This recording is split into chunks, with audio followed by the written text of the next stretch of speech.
blessings in our comments when all these fake creators using this against y'all religion. This is for you. Now this for the guy got you. See you at the barbecue, and I got a spot for you. So don't bust a block or two. What else is you gotta do? Just pull up to the potluck, cause I got a pot or two. And I got a lot of crew, and I got a lot to do. These chickens sitting simmer now, so I'm about to throttle through. The latest model you would do is still kinda bother you, but nobody's stopping you. I'm preaching that gospel, woo. My pop was still popping through. The cops are still watching through. The prophets on the block were shouting loud like the guy got you. They spitting the rituals and giving the signals. Religion getting spiritual, we getting residuals. The prophecy cyclical and poverty cyclical. See, dad leave kids read, mamas need miracles, and I'm getting sick of you. The hood done went digital. These cameras all around, so it's easier getting you. The fiction that you spitting getting seriously critical. It's trash, like your ass on a minstrel. The code about to bench you, the clan wanna lynch you. The evidence of penance hella strong with the stench too. The barbecue I'm grilling for the women and men too. Your hands up in the sky when the spirit's within you, and you just wanna give it to the Lord. You done been through the droughts that you went through, but you wanna win too. It's constantly getting you to the point of a sin too. You gotta get that paper in your pockets, cause rent due. Cause even in Flint too, these criminals sprint through. The government bent you. See you on the bench, dude. Now you at the barbecue, and I got a spot for you. So gon' bust a block or two. What else is you gotta do? Just pull up to the potluck, cause I got a pot or two, and I got a lot of crew, but this for the God got you. We the God got you. For all my people out there that's true believers, you know what I'm saying, out there spreading that energy, spreading the word out there. I might not do it. These fake creators out there, they trying to do it to use it against you. I'm saying, good morning, good morning. Man, it is 6:33 a.m. right here live in the capital city, Arizona, and I slept in good. I've been trying to get up at 5, but it's hard to do. Had a couple of clients late last night, and then for those of you who know, we had a big storm a couple of days ago, and if you're on my Patreon, you've seen the storm damage of what happened to my house. Still going through it. 7 years of storm damage. I'm telling you, every time a storm hits us, I get hit. My neighbors be just like, why did he buy the house on the corner? All the wind hits him.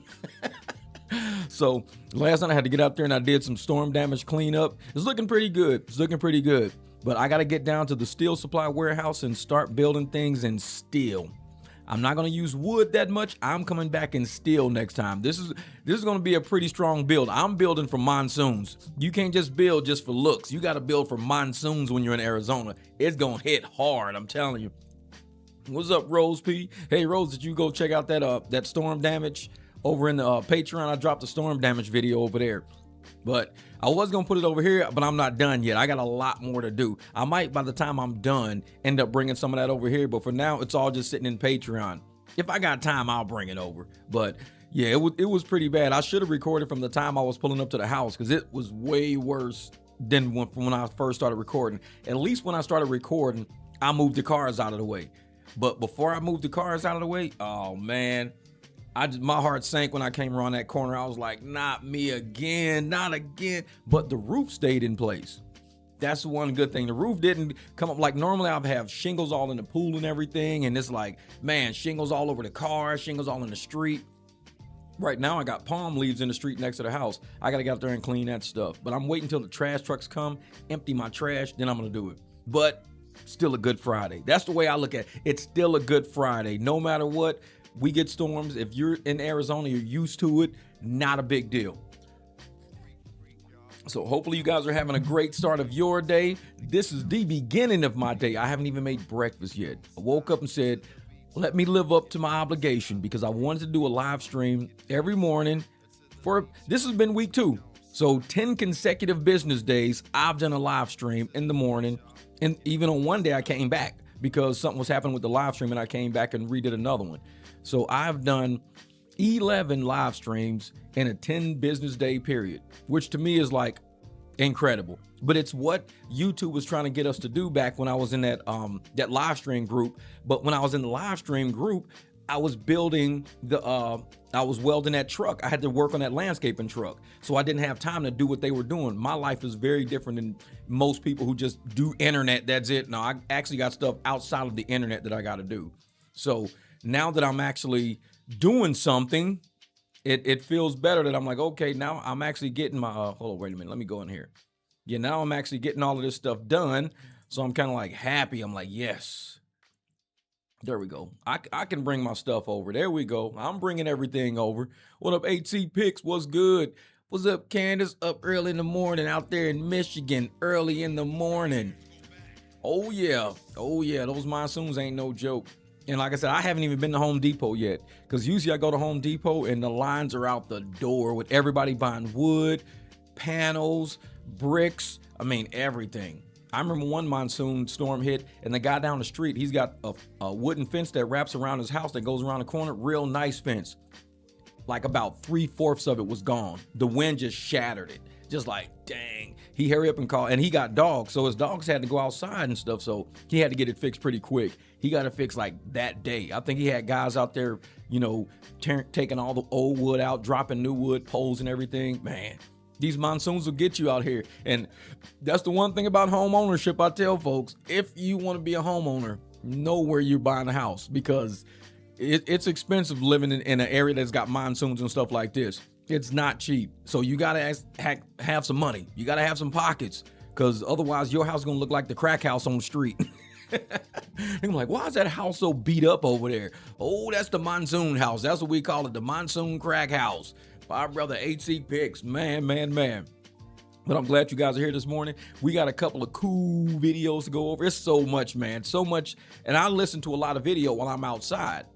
And when I'm like last night when I was working, I was listening to a Stephen A. Smith video, and people are bashing Stephen A. Smith right now. In the black community, they're bashing him right now because, and it's political, and it ain't got nothing to do with that except politics, because everything he says is correct. And people are upset about him because he's getting accolades for what he's doing in journalism and what he's doing for black podcasters and what he's doing for people who are in the sports arena, as far as like, there's a lot of black sports podcasters out there. And Stephen A's leading all of that. He's leading that charge. He's getting people involved in it. And when Stephen A. Smith started, he was at the National Black Association of Journalism. Those people got him his start. When he was young, super young. That's where he got his start. That's exact same organization right now is not the organization it used to be. Like, Stephen A. is getting inducted into like the Journalism Hall of Fame. He's getting all these awards. He's top show in 14 years, blah, blah, blah. The people who are running the National Black Association of Journalism are so jealous of this man. Remember, he got his start with them. And he actually went and did a huge convention for them. The fact that they're so jealous of this man now, there's this called this thumbs down. They've only gave four journalists thumbs downs in the history of the National Black Association of Journalists. They just gave him one. The same year that he's been inducted into the Hall of Fame. That's how, I'm telling you, jealousy's a motherfucker, man. These people are not watching what he's doing for the community, and instead, they're thinking about themselves and that they're not getting as far. Super jealous, and I watched that video last night. Man. What's good? When we go. And the thing is, I'm sitting there just thinking, the higher up you go, you're going to have a lot of people around you that want to pull you back down and keep you broke, keep you busted, keep you poor. And it's the sad part about what our community is. When some of us are out here, you know, trying to push and promote people getting scholarships, people going to trade school, people getting more money, people actually getting the accolades that they deserve in life. And I think, you know, when I'm watching this Stephen A. Smith thing, I look at all the podcasters out there who are doing sports and how they look up to him and how they try to emulate his style and do what he's doing, how they're getting equipment, how they're researching statistics and doing, I mean, he leading the charge on a lot of podcasters that are making a great living on doing this. And the National Association of Black Journalisms are telling everybody, nope, we don't like him. We don't like him. All because, and this is what it's because, all because he questioned Jasmine Crockett. See, journalism is journalism, sports is sports, politics is politics. There's three different hats. So when you get a journalism award, it's for your journalism. It's not for your political affiliation. It's just for your journalism. But they're trying to make it political. And a lot of us who are watching and we proud of Stephen A. Smith, like, yeah, dude, hey, you deserve it, man. 14 years in the game, you've been doing great. It's almost like, and it's like the National Association of Black Journalists, they want us to fight each other. They want us to, because anybody in their right mind knows what Stephen A. Smith has done for the black community of podcasters, for sports journalists, period. And I don't know, man. It's just this is the level that we think on, because we see what's going on out there as elders of our community, and we see the young ones coming up and what they may want to do. And it's sad that they're saying, we don't care what you do with your career. We don't care how great you make it. We don't care what awards you get and everything. If you don't vote how we vote, we're going to nix you. It shouldn't be like that. It should be based on your work, your body of work. And Stephen A. Smith's got a really, really good body of work. And just watching his video last night, man, I listened to it as I was working in the garage. And I mean, and I did a lot. I got to put what I did last night. It was a lot. It was a lot. But yeah, that kind of hurt me. And I'm sitting there like, man, why are people, he's a great guy. Stephen A. We don't agree on a lot, like eye to eye on a lot of different things, but he's actually a great guy. The dude, he knows exactly how to get people to think. He knows how to get people to think, and that's what I like about him. He gets people to think. Let me see if I can find that in here real quick. I know it's in here. Because I listened to that for quite a while last night. Where's he at? Where's my man Stephen A. at? I know he's in here somewhere. Where is he at?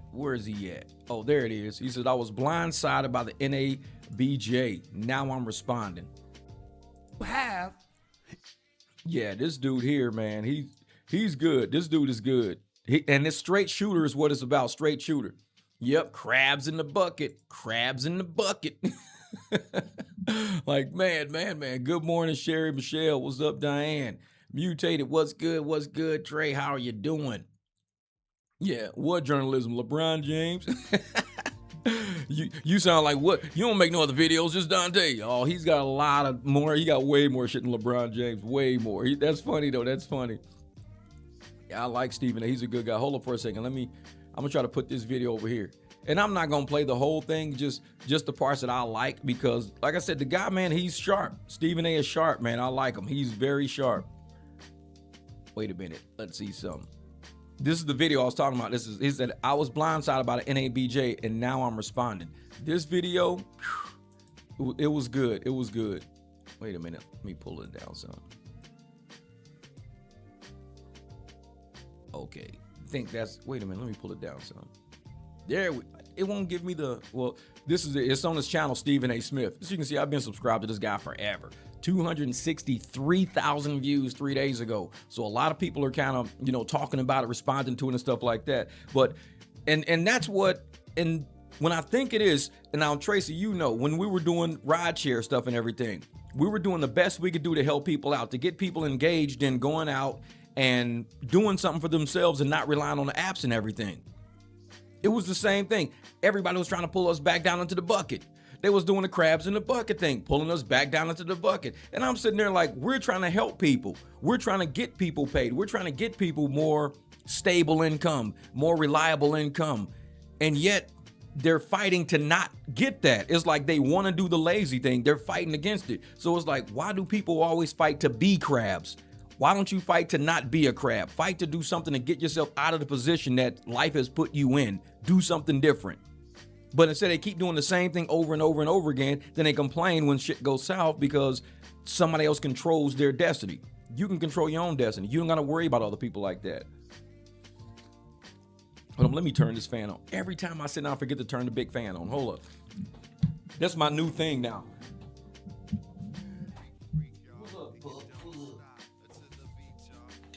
Yeah, my new thing now is to turn the big fan on because I love it.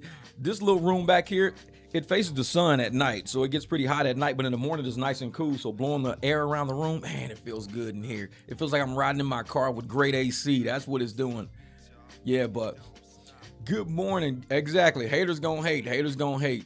But yeah, this is Stephen A. Smith right here, man. This dude. What's up, everybody? It's your boy, Stephen A. This is my guy right here. I'm on vacation. And he's still doing it. I've been out of the mix the last few days because I'm busy about to send my daughter to college. And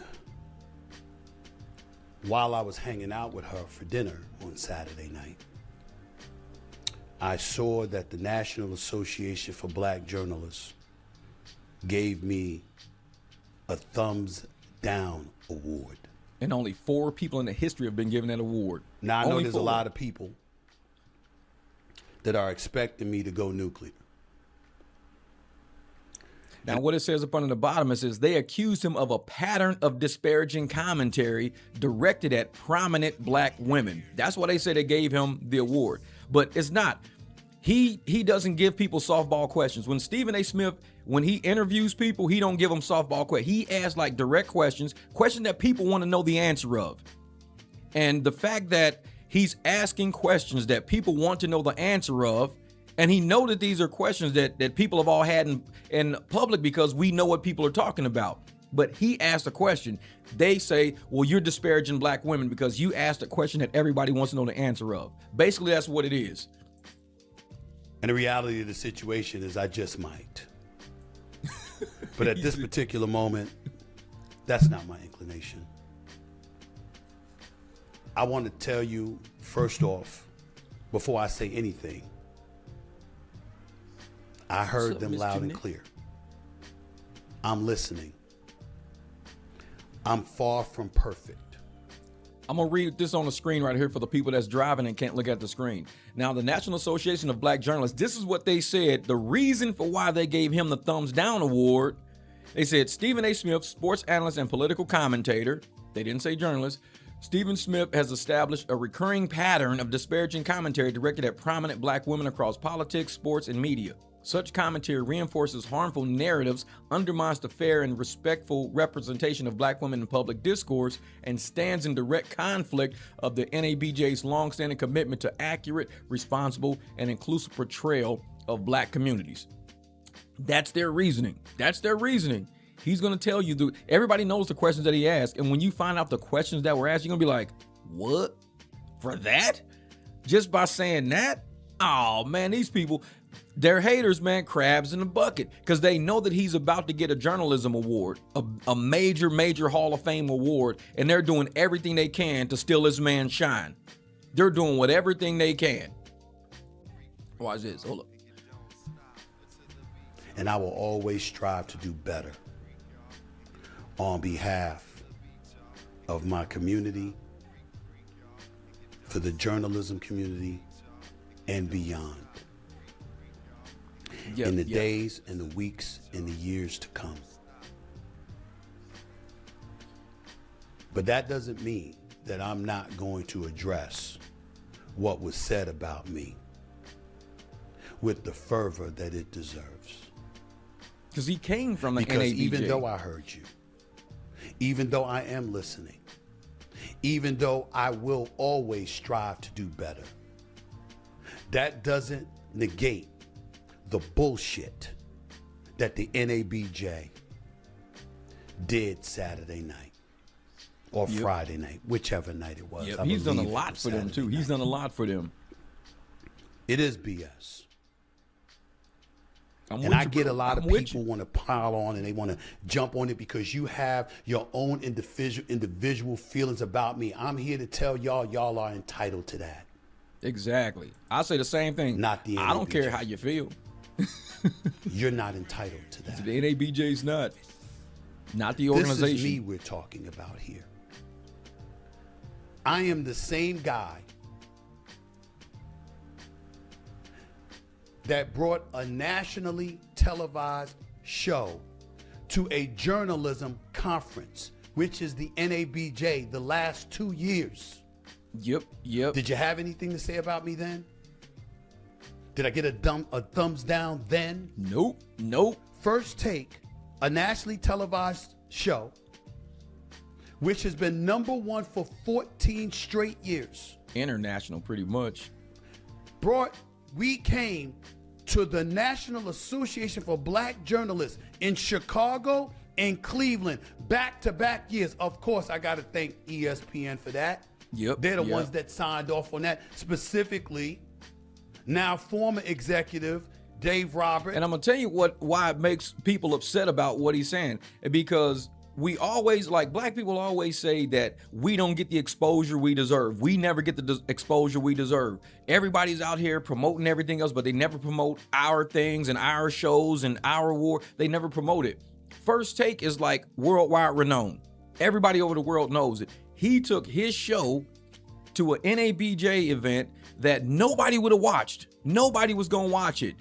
And basically gave them free exposure to the entire planet because that's where he came from. He started his career with them. So he did this as a favor to them. And in return, they turned around and gave him a thumbs down award. They gave him the shittiest award that you can give to somebody in the black journalism community. That's the shittiest award you can basically get. They did him like that out of all people. Nobody else has given the NABJ that much exposure. Nobody. And this is how they come back and treat them. And everybody's like, oh man, just don't even say nothing. It's not that. It's like, this is where I come from. These are my people. I come from that. Whoever is running that organization now don't know the history of me and the NABJ. They don't know. These are new people who don't do their research.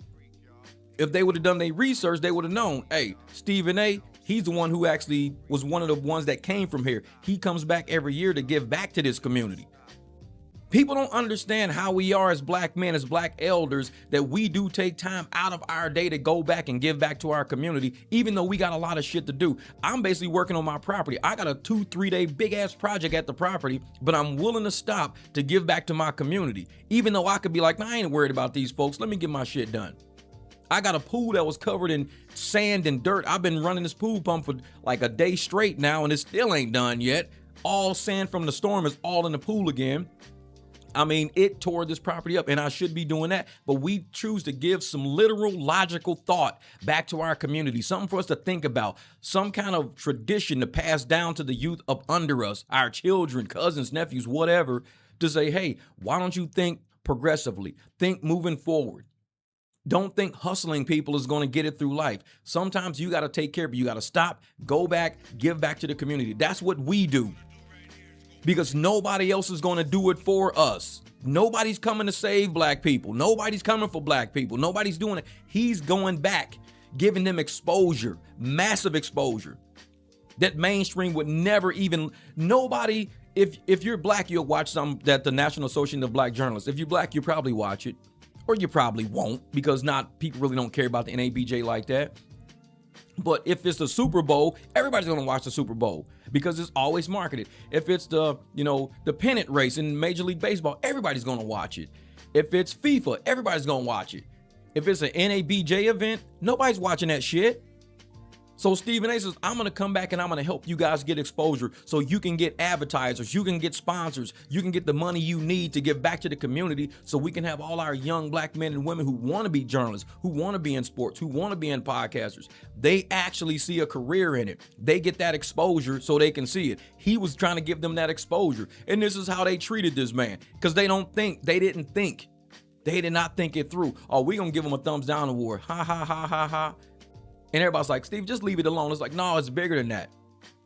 It talks about how our community has this crab in the bucket mentality. Even at this level, even at the level he's at, you still got that crab in the bucket mentality. It doesn't happen without him. It doesn't happen without ESPN. But you know who else it doesn't happen without? Me. Because if I'm not willing to show up, we ain't coming. But I was there. I was there not just to do the show. I also stood in the booth for over an hour doing the jobs fair. I also gave a speech. And that's the thing, the jobs fairs. Every time something happens in the black community where we get disparaged, the first thing people talk about is, we don't see nobody filling out applications. We don't see them wearing no work boots. That's the first thing we hear.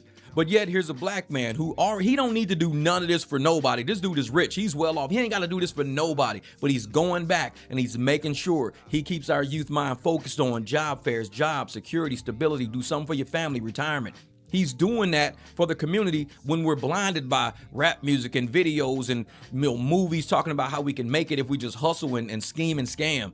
He's saying, I was there at a job, an hour in his life. Imagine how much money this dude makes. An hour in his life is probably worth about $40,000, $50,000, $60,000. He could probably make that in an hour.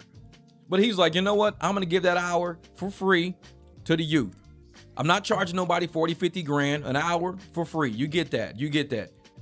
Because I know me, I'll make like $200 an hour. So when I stop and do something for an hour, that's $200 I could be making somewhere else. But I say, you know what? Let me stop and give back. $200, I'll give it up for free. And I'll go do something with my community. I'll get us thinking on the right track.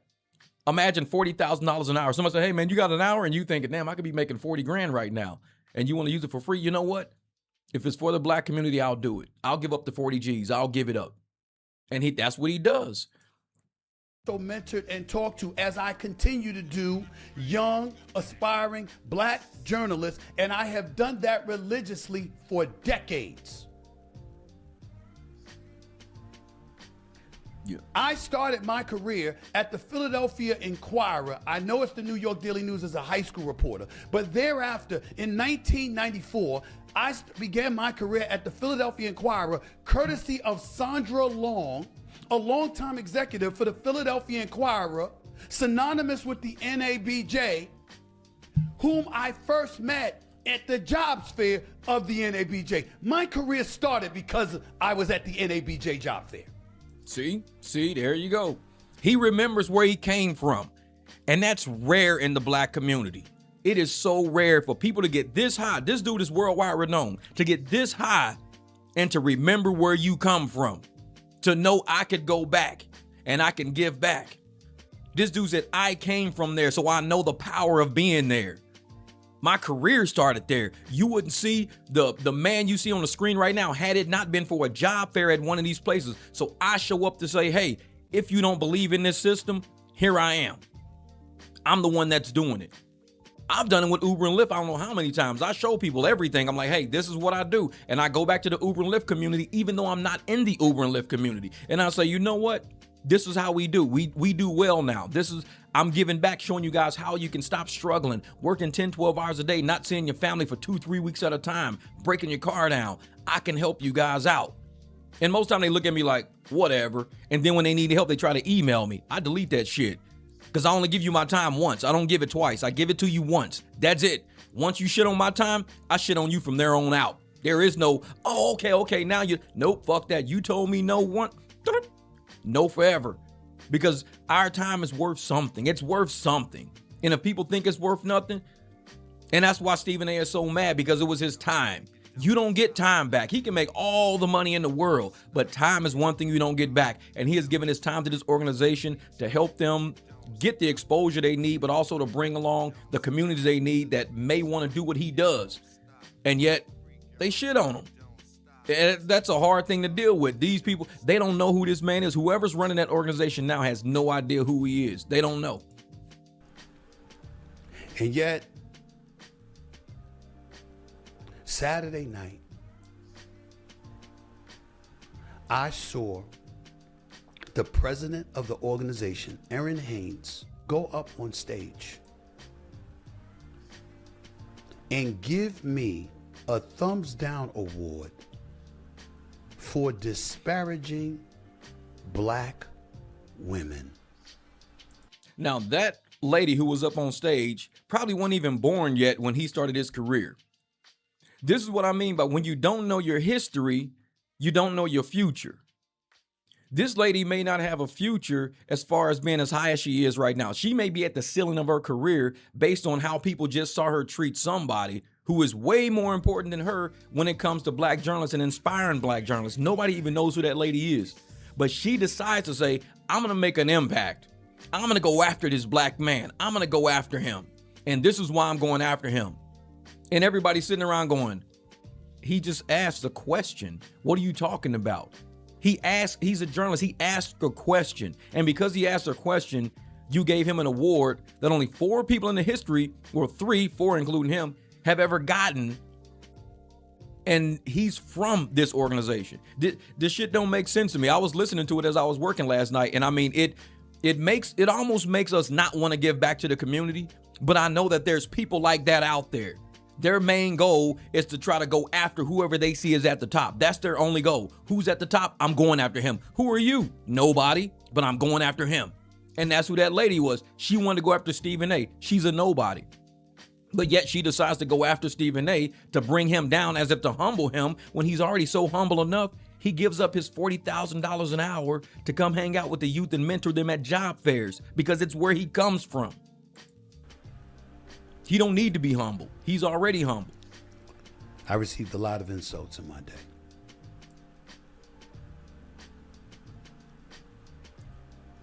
That might be the lowest.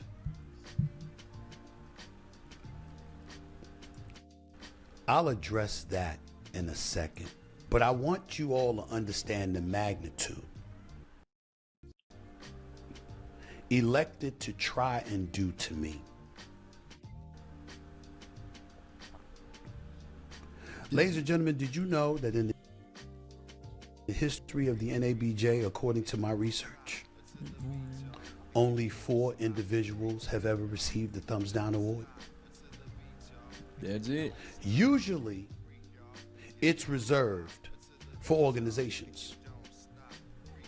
And see, and I'm going to read this screen to you. This is why they got the awards. This is the reason why they gave out the awards. In 2003, they gave out 2 of them. One was censoring a student-run campus paper. So, because when you're a journalist, you should be against censorship. So somebody was the acting president of Hampton University, Joanne Haysbert. She was censoring the newspaper. You can't censor if you were in journalism. Jason Blair in 2003, the New York Times reporter, got it for widespread fabrication and plagiarism. This is why you get it, because if you're a journalist, you have to have integrity in your work. You can't, when you do something in your work in journalism, you can't fabricate, do plagiarism, steal other people's work, and then get accolades for it. It don't work like that. So in journalism, that is a serious crime right there. Dwayne McCoy, the president and CEO of Circle City Broadcasting in 2026, concerns surrounding workplace equity, newsroom culture, and professional accountability. So each 3 of these things, whoops, what, you can't hear? Well, I don't have this turned on. You talking about you can't hear me or can't hear him? Because I got my microphone turned on. Yeah, but the each 3 of these people here were all dealing with journalism. Censoring the student-run newspaper, fabrication and plagiarism, newsroom culture, professionalism, and accountability. Each one of those deal with actual journalism because it's the National Association of Black Journalists. These things deal with grievances in journalism. Stephen A. Smith's grievances are political based. It's something towards Michelle Obama, a question he asked, and then a question he asked towards Jasmine Crockett. So because they don't want to put something political in there, it just says disparaging commentary towards prominent Black women. There is no such thing as disparaging commentary. It's an opinion that he may have during answering a question and say, well, I wonder why she won't answer that question, or why won't they answer the question? Oh, you're disparaging because you're asking why somebody won't answer a question. Now you're disparaging. No, that's me saying the elephant in the room. Why won't you answer the question? That's it. The elephant in the room is why won't you answer the question? See, each one of these other 3 people actually did something in journalism to get the award, the thumbs down. He didn't do anything in journalism. They're trying to turn politics into journalism now. And you can't censor journalism. You can't censor somebody from asking a question because, look, the lady was censoring a student-run paper, and what happened? She got the award. The organization itself is trying to censor Stephen A. Smith. And you can't do that. If you're a journalist, ask the question you got to ask. If I want to answer it, I'll answer it. If I don't, I don't. But I shouldn't say don't ask those type of questions because now you got people thinking this and that. No, it's just a question. I can ask any question I want to ask. You have the right to not answer it. You don't have to answer every question somebody asks you. Just don't answer it. But everybody's wondering it anyways. Along with founder, owner, and president and CEO of Circle City Broadcasting, Mr. Dwayne McCoy, received it this past weekend. But also Jason Blair, the disgraced New York Times reporter. That is the category that I have now been lumped into. Exactly. I've been in this business for 33 years. I'm one of 21 African Americans in this country's history to have ever been named a general sports columnist. One of 21. One of 21 in the history of America. He's one of 21 African American people. One of 21. There's been millions of us in this country. Millions. Over centuries. And he's one of 21 African Americans. So we don't get labeled that often, but now he's one of 21 who got an award for that. One of, not for that, but for what he's talking about. Let me start it over. I have climbed the charts from an intern. Let me go back some. I've been in this business for 33 years. I'm one of 21 African Americans in this country's history to have ever been named a general sports columnist. A general sports I columnist. have climbed the charts from an intern to a high school reporter, all the way to a columnist. I've hosted national radio shows, as I do right now on Sirius XM. The dude's made it. He's made I'm it. the executive producer and the star of the #1 sports morning show for the last 14 years. Dude's made it. He's done well. Very well. So And I'm 5 weeks away from being inducted into the Broadcast and Cable Hall of Fame. Rare. This is rare. Howard Cosell, This is rare. Dan Rather, Edward R. Murrow, Mike Wallace, Oprah Winfrey. This dude is up there, man. He's upper Those echelon. are just a few of the names. Upper echelon. Inducted into the Broadcast and Cable Hall of Fame. And this coming September 29th, I am being inducted into the Hall of Fame, officially a Hall of Famer. But I'm not a Hall of Famer for the NABJ. Nope. Nope. Crabs in the bucket. So you can celebrate me to get my national television show to come to your conference. You can ask me to mentor and speak to kids for years. I once spoke at the Mentor Breakfast because Robin Roberts, who's also in the Broadcast Cable Hall of Fame, by the way, was ill and battling cancer at the time, and she could not attend that morning. And they asked me to sub for her. I have all of this, but I'm getting a thumbs down award. One of only 4 people who got the thumbs down award with the NABJ. And it's not even for journalism. It's not even for journalism. These people are jealous of how far he's made it, of what he's done. Whatever woman is running that organization over there, she needs to apologize, needs to come to reckoning with who this man really is and what he's done for the community of journalists. She's not done shit for journalists.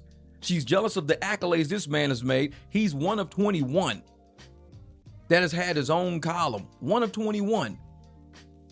And this man right here, the fact that he transformed ESPN for black, him and the Scott dude, Byron Scott.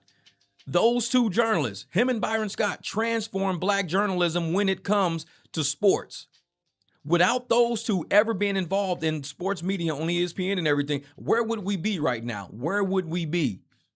They have transformed. There are so many podcasts right now that are young black journalists. I mean, 20-year-olds, 30-year-olds, 15-year. I mean, these are people who look up to this guy.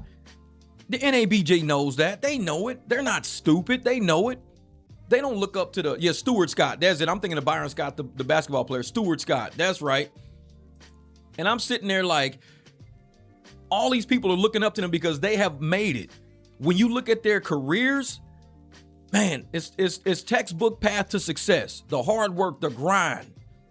And then they stop and they go and give back just because people ask them to.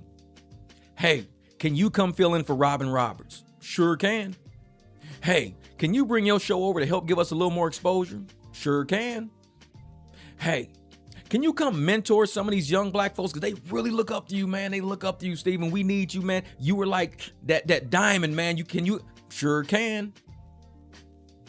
And then in 2026, they decide, you know what? He ain't really worth nothing. Thumbs down.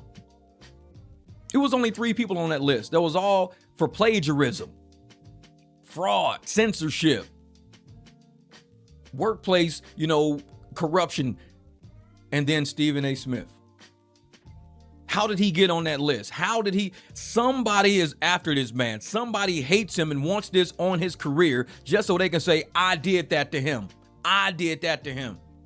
Because they want to stand out like he stands out. And we all know who this man is. Like I said, I may not agree with him on a lot of things, but I do agree that he is a prominent black figure in the black community, and he does make an impact. He truly makes an impact in a great way. And I may not agree with him on a lot, but I know that this man, he means well with everything he does. When he wakes up, his questioning means well. Everything he does means well, even if we don't agree. And that's why I respect him for actually dropping this right here. Really? Really? Really? You know, Come on, Dean. no. My family didn't want me to do this. My friends didn't want me to do this. They actually said, let it go. I'm glad he You know didn't. what else they said? They said, who the hell is the NABJ? You know what my response was? It's the place to help get me started. It's the preeminent black journalism organization existing. He remembers where he came from. He knows It's where the he came NABJ. And it's important that I recognize that.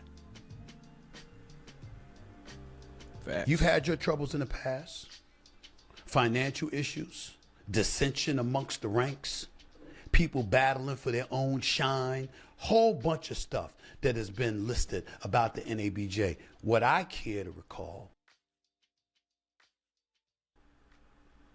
is the contributions you've attempted to make as an organization to black upliftment and empowerment in this industry.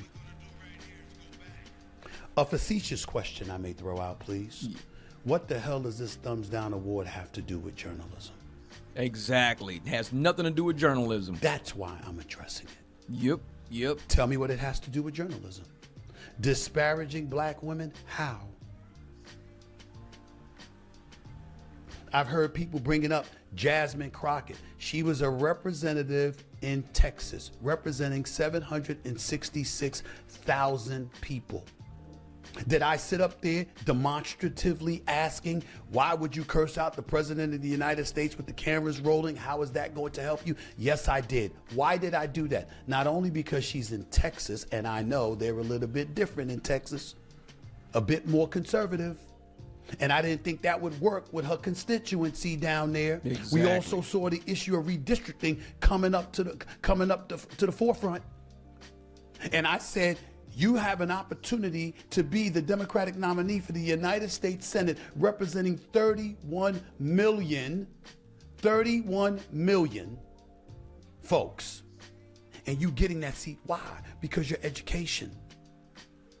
Because of the fact that you're licensed to practice law in Texas and Arkansas and federally.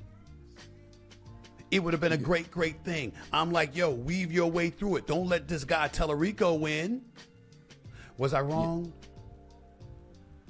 But here's the bigger question. Forget And the that. thing is, I believe they only gave him a thumbs down based on that because she lost. Now, had she won, they wouldn't have cared. They think he's partially the reason why she lost.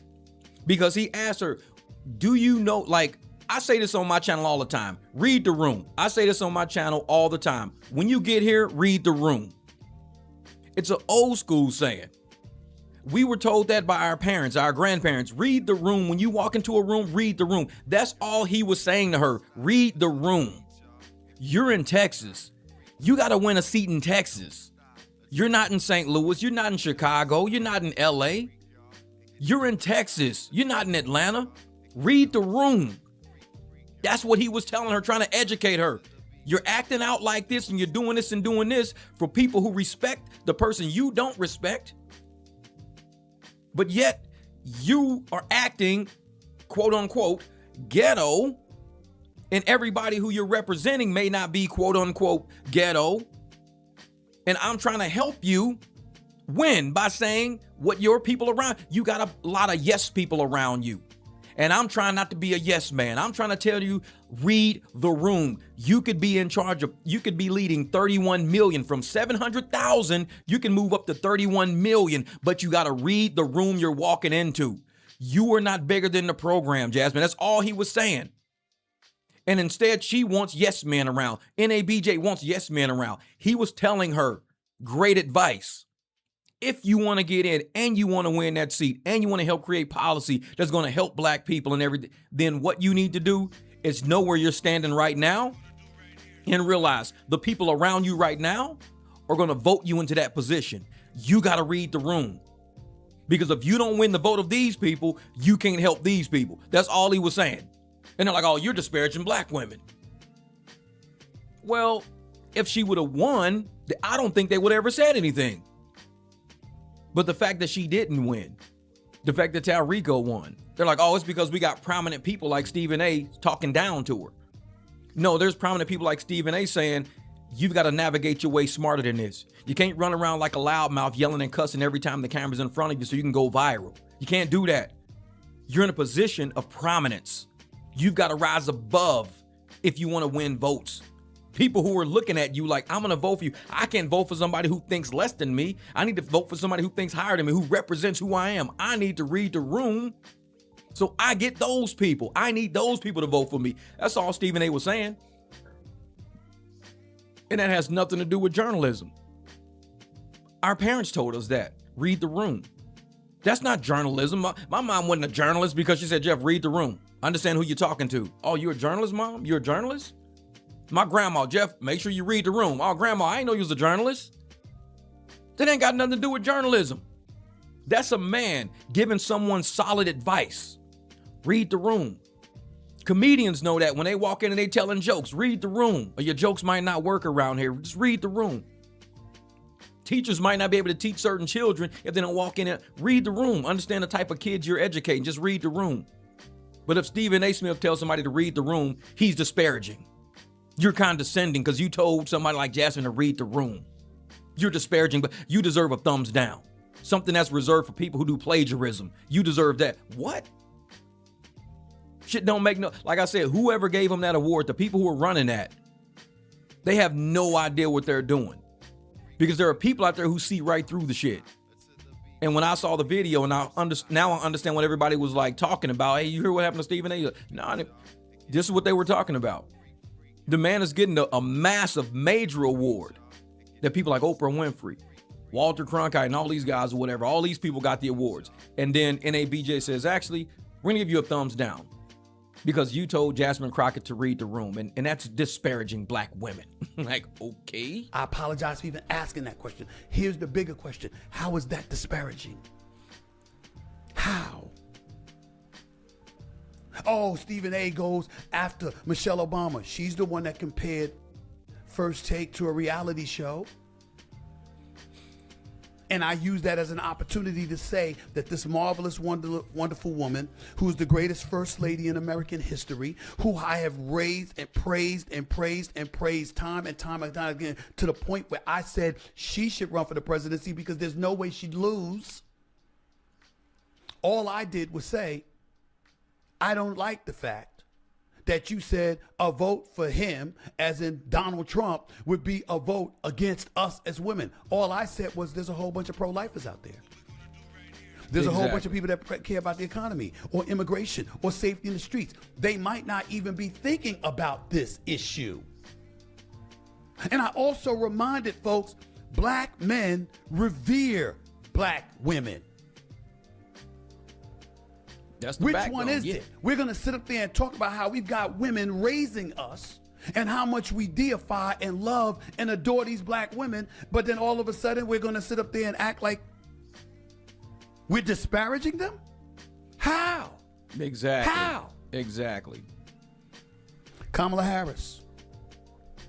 I didn't say this. Because he's cool with And Kamala. I'm still not going to violate trust. Him and Kamala are real cool. But everybody wants to bring up the fact that I sat up there and I pointed out how she didn't even make it to Iowa in 2020, which is true. fact. Which is true. and that Democratic primary was bypassed True. in order to facilitate her being a Democratic nominee for the presidency of the United States of America. Which is true. And then you have it in the palm of your hands and in support of millions upon millions of people. And you go on The View and Sonny Houston asks you a softball question, which Sonny Houston acknowledged for The View through Yep. I hate when this happens. Come right on, up there for you to smack it out of the park. And you passed by saying, I can't think of anything I would do differently, when it was clearly a border crisis. So basically, he's saying what everybody else is saying. We see things with our eyes. Everything he's saying is 100% true. Everybody saw it with their eyes. Everybody saw it. Like everything he just said for the past probably 5 minutes, everybody could see with their own eyes. It's nothing spectacular. It's just elephants in the room. And he's asking questions based on the elephants in the room. He's giving commentary based on the elephants in the room. There's nothing he's saying outside. He's not plagiarizing nobody. He's not fabricating stories. He's not censoring anybody. He's not, having workplace controversy in a journalism room like what these other people are doing. He's asking the question that everybody already sees in the room. And because he's willing to ask a question and to not diminish himself to being feeble enough to ask, well, why would you say that? That they could be like, I just wanted to. They can answer it or not. He basically got an award for asking questions. And they call it disparaging black women because he asked questions. Or that he realized that these women weren't thinking grand, major, just like Jasmine Crockett. Think grand. You have 31 million people you could actually represent once you become a senator. 31 million. But all you got to do is read the room around 700,000 and get to that next level. Because of that, he's disparaging black women for making that commentary. He just tells the truth. And you can't fight the truth. The truth is what everybody sees. And if somebody doesn't say it, a journalist should be the first one to say it, because when journalists don't say the truth, then we check. We say, well, y'all don't have no integrity because y'all not telling us the truth. We see it with our eyes, but you're not telling us the truth. Stephen A., like, he's a straight shooter. That's his thing, straight shooter. He comes straight at you. He tells you the truth. You can do what you want to do with the information. But the NABJ, because they want to be cool with Michelle Obama, they want to be cool with Kamala Harris, they want to be cool with Jasmine Crockett, they go after Stephen A., saying, well, Stephen A.'s the reason why people don't respect y'all. No, Stephen A. had nothing to do with that View interview. He had nothing to do with it. When Kamala went on The View, everybody was like, wait, so you're saying you wouldn't change anything? Like, you can't, nothing comes to mind. Like, you were in the office for 4 years and you're saying you wouldn't change anything? And people were just kind of thrown back at that. And he just said, yeah, people were thrown back at that. Oh, you're disparaging black women. If you're saying people were thrown back, then it's everybody was kind of thrown back at that. That's all. None of this stuff had anything to do with journalism. They tried to make it political. It's about 3 political women. Nothing to do with journalism. It's all about politics. And they don't like the fact that he has such a far reach. Like somebody said, he's wishy-washy. He plays both sides of the fence, depending on the present company. He's more, like you said, he's a fence rider, which means he can see like me, I'm not a fence rider on a lot of things. I'm biased against something, and I'm just always going to be biased against it. It's just what it is. I don't try to put myself in other people's shoes. Go, you know what? Actually, I think trans should be allowed to play in ones. Actually, I think they should. If I feel like a woman today, I should be able to go dribble the ball with the girls and dunk on them and shit. I should do. No. I don't believe men should be playing in women's sports.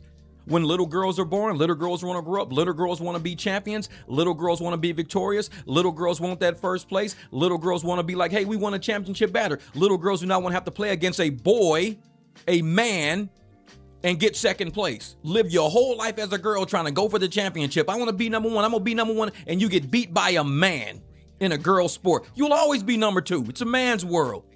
It's a man's world. And some men, they okay with that. They're okay with beating on women. They're okay with saying, I want to play a sport. They're okay with that. I'm not okay with that. If you were born a little girl and you got dreams of being a champion, that dream should be able to come true. Play against other girls. That's your dream, is to be a champion. Their dream is to be a champion too. Let girls play against girls to see who's the best girl is. But once you throw a man in the equation, you just mess it all up. Now she'll never be a champion. She'll get beat by guys. So this is not a girl sport no more. And I'm just biased towards that. Am I disparaging against people? No, it's just my opinion. That's all. I'm not disparaging. But he's got opinions, and they call his opinions disparaging because he believes that Jasmine Crockett could have potentially won. He believes Michelle Obama could have won.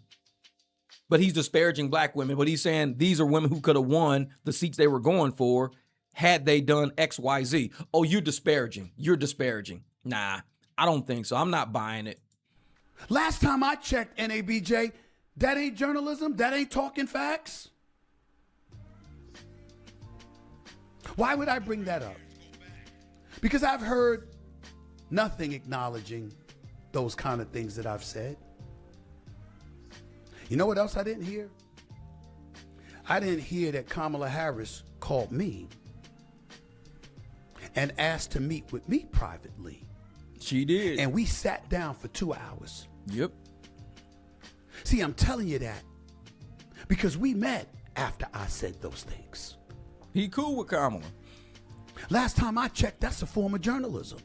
When you're actually sitting down and communicating with the source. You wouldn't know about that, would you, NABJ? You would know about that. I'm not doing any of this to denigrate the NABJ. I want to state for the record, NABJ right now, from what my research tells me, is in pretty good standing. Things have been going very well for them. When you look at it, I'm looking at revenue. I'm looking at that compared to expenses, net income, total assets, total liabilities. I have all the numbers here. All the accounting. NABJ's not doing bad. Nope. So why are they doing this? Let's take a moment to give Representative Haynes props. You see, I did my research. All your controversies, all your troubles, I have right in front of me. But those were years ago, past. That's not now. And the NABJ deserves credit for that. The board, however, The board is who came up with the award. clearly engaging in personal attacks, does not deserve such credit. What you did to me is beneath the organization. Yep. Where are your facts? You want to bring up Serena Williams? I apologize for that. I'm on national television. I'm flippant with it, joking around with the other fellas, and I basically was saying it really wasn't about her. It really was about her husband, no disrespect, because I was simply pointing out no man wants to see his woman exerting that kind of energy, meaning being on center stage on Super Bowl Sunday for an ex. That's all I was trying to say. But I realized my presentation could have been better. I apologize for that before. I'll apologize for that now. What else you got? Exactly, because that wasn't journalism either. He really, I remember him saying that, saying, why is she going so hard against Drake or whatever? Because Drake was apparently like one of her exes or something like that. So she's on stage with Kendrick, supposedly going against Drake or what, and everybody's like, if you're over it and you're not in love with the guy, you got a husband, you got kids, you got everything else, why throw yourself in the middle of controversy to dealing with one of your ex-boyfriends just because you got bored? You're like, hey, I ain't got nothing to do with Saturday. Hey, you want to kind of go at your ex today? Sure. Yeah. I mean, you got a husband, you got kids. Why don't you go hang out at Disneyland with your husband and kids? Why don't you go take a trip? Why don't you go do something? Why put all that energy towards an ex if you're over it? That's like somebody calling me up and they're like, hey, Jeff, man, your ex supposed to be doing this and doing that. Hey, you want to roll with me? Like, no, I got to clean my damn pool. I got shit I got to fix at my house, bro. Oh, man, your ex is going to be the dude. We got to do this. I'm not worried about that shit. You couldn't get me out the house for that. Why am I putting forth all that energy for that? Get on a plane? You want me to get on a plane? Get a hotel? Be away from my family? All because it's something that my ex might see? No, we're not doing that. And that's all he was saying. Why would somebody put forth that much energy towards an ex? There's other things we could be doing with our time. Instead of trying to hype up the community and get the community like, yeah, go at your ex, go at your ex. It's good for ratings. It's good for TV. But as far as like how women should move or how men should move, Why would I want to go at my ex like that? If I've already made it, I'm married, I got kids, I got a whole life. Why am I worried about going after an ex? It's pointless. And that's his opinion. It was just an opinion because he was up there with guys just joking and playing. But because of his opinion, oh, you're disparaging black women. No, I'm not seeing. I'm still not seeing that. This is not about journalism no more. It's personal now. Me pushing back at Kerry Champion, former host of The First Take, or Jamel Hill, former colleague at ESPN, I've never said a negative word about them. I was simply saying to them, I don't deserve whatever negative commentary you're giving about me. There's a difference. What did I do? Where are these disparaging remarks about black women? I have 2 daughters. I have 4 older sisters. I was raised by 5 black women. I lost my mother in 2017, the most devastating loss of my life that I will never recover from. I have 10 nieces. You know something else you don't know about me? And that's why this award is so stupid. These are all the important black women in his life. All the important black women. And yet, this man's name is on a predominantly black award. Well, only black people are on this award. And it's not for anything that's journalistic. It's all about black women. It has nothing to do with journalism. He didn't get it for, like I said, for plagiarism or anything. He got it for disparaging commentary towards black women. But he's got all these important black women in his life, all these important black women that look up to him, that he's helped out become journalists, that he's helped with their careers, and they want to paint this man as something that he's not. That's why I believe it was so important for him to go at this, to let people know, because they're going to try to bring this up. Oh, well, his name is on this award for disparaging black women. Oh, well, what did he do? What did he say? Well, he didn't say anything or do anything, but it's just, he didn't do what we wanted him to do. Well, what did you want him to do? Not tell Jasmine Crockett to read the room. He shouldn't have told her that. He shouldn't have asked Kamala Harris, why did she say that about the Biden thing? And he even met with Kamala after that. So the board that actually put his name next to this with that reasoning, with that reasoning for his name, saying the reason why you have this award in the black journalism community is because you don't respect black women. You're disparaging towards black women. We don't want you around our black women, Stephen A. Smith. That's basically what they're trying to say and paint him like that. This board is. So it is important for him to address this because people who know. We know what it's like to have this moniker hanging over your name or whatever. It's some kind of innuendo painted behind your name because they want to control your narrative. And when you stand up, now you the bully now because you stood up. When you stand up, oh yeah, well, because he's like, well, what was I supposed to say?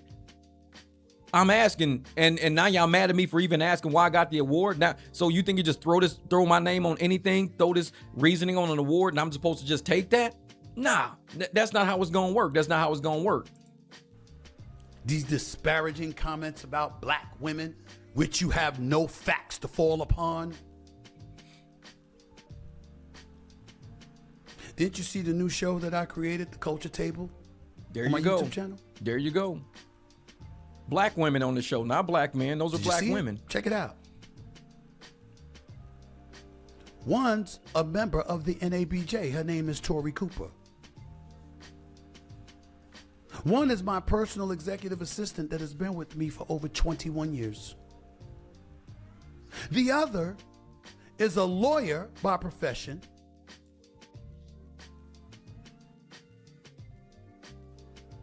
The founder and the boss of HBCU Week, who was kind enough to ask me to join her as ambassador, where with my minimal contribution, she has been able to raise and generate in excess of $100 million for thousands of students to attend HBCU. HBCU college fair results. 80,000 number of attendees, more than 80. 6.1 thousand official number of all scholarships awarded. $140 million of all scholarships awarded. This is not EBT awarded. This is not Section 8 awarded. This is money awarded towards people, men and women, young black men and women, who are getting their lives started, their careers started, their journeys toward taking care of their family started. This is going the opposite direction of poverty, the opposite direction of government assistance. This is what this money is for. This is to build our community up, and these are the people that come together and do that. Important people come together and do that. So we're not a tax burden on this country. Our taxes can go to the elderly, can go to the people who really need it, can go to the people who are born with defects or anything like that. That's where that tax money should be going to. Not able-bodied people who just don't feel like working. Able-bodied people should be getting scholarships. They should be taking care of their families. And when you got people like Stephen A. and they're creating organizations full of nothing but black women out here doing this, and the NABJ says, oh, you're disparaging black. We don't want our black women around you. We're going to put your name next to an award and say, the reason why he's got this award, because he's disparaging the black women. We don't want him around black women. But when he gets around black women, this is what he does. They pull the black community up. They ask the right questions, the elephant in the room question. They get things done. There's a lot of jealous people on that board, a lot of envious people on that board, people who just want to be in control of his narrative. That's who's on that board, because he comes from the NABJ. He makes moves that they can't even make. And somebody on that board is jealous, and they got somebody else jealous. And like I said, when you get a little group together and you get a little jealous ass group, and they start talking smack about you, now they trying to infect other people to talk smack about you. Now they trying to infect other people to talk. Now you got a whole board of people talking smack about you, and you end up with awards saying, oh, you're disparaging black women. And they like, how'd y'all come up with that decision? Where's the disparaging comments at? Where's the disparaging lifestyle at? How'd you come up with that? They can't come up with nothing. Well, we just gave it to him. He deserves it. He deserves it how? Because he asked Michelle Obama this, and he asked Kamala Harris that. But these are women who talked to him personally, though. If they was disparaging, don't you think they would have said something? They would have said, I was offended by Stephen A. No. Dang, that NABJ, man, I'm glad he did this video. I'm glad he did it. Let me get a little bit personal. I own my own YouTube channel. I have 6 black women working for me. My financial advisor is black. Her name is Stacey Robinson. A brilliant, marvelous lady, and one of my dearest friends on the planet who's watched my back for decades. My lawyer is a shareholder and partner and one of the elite lawyers in this country named Janine Barnes. At a prestigious law firm in Washington, D.C. She's a black woman. I've been surrounded by black female excellence all my life. Where are your facts? Exactly. Where are they?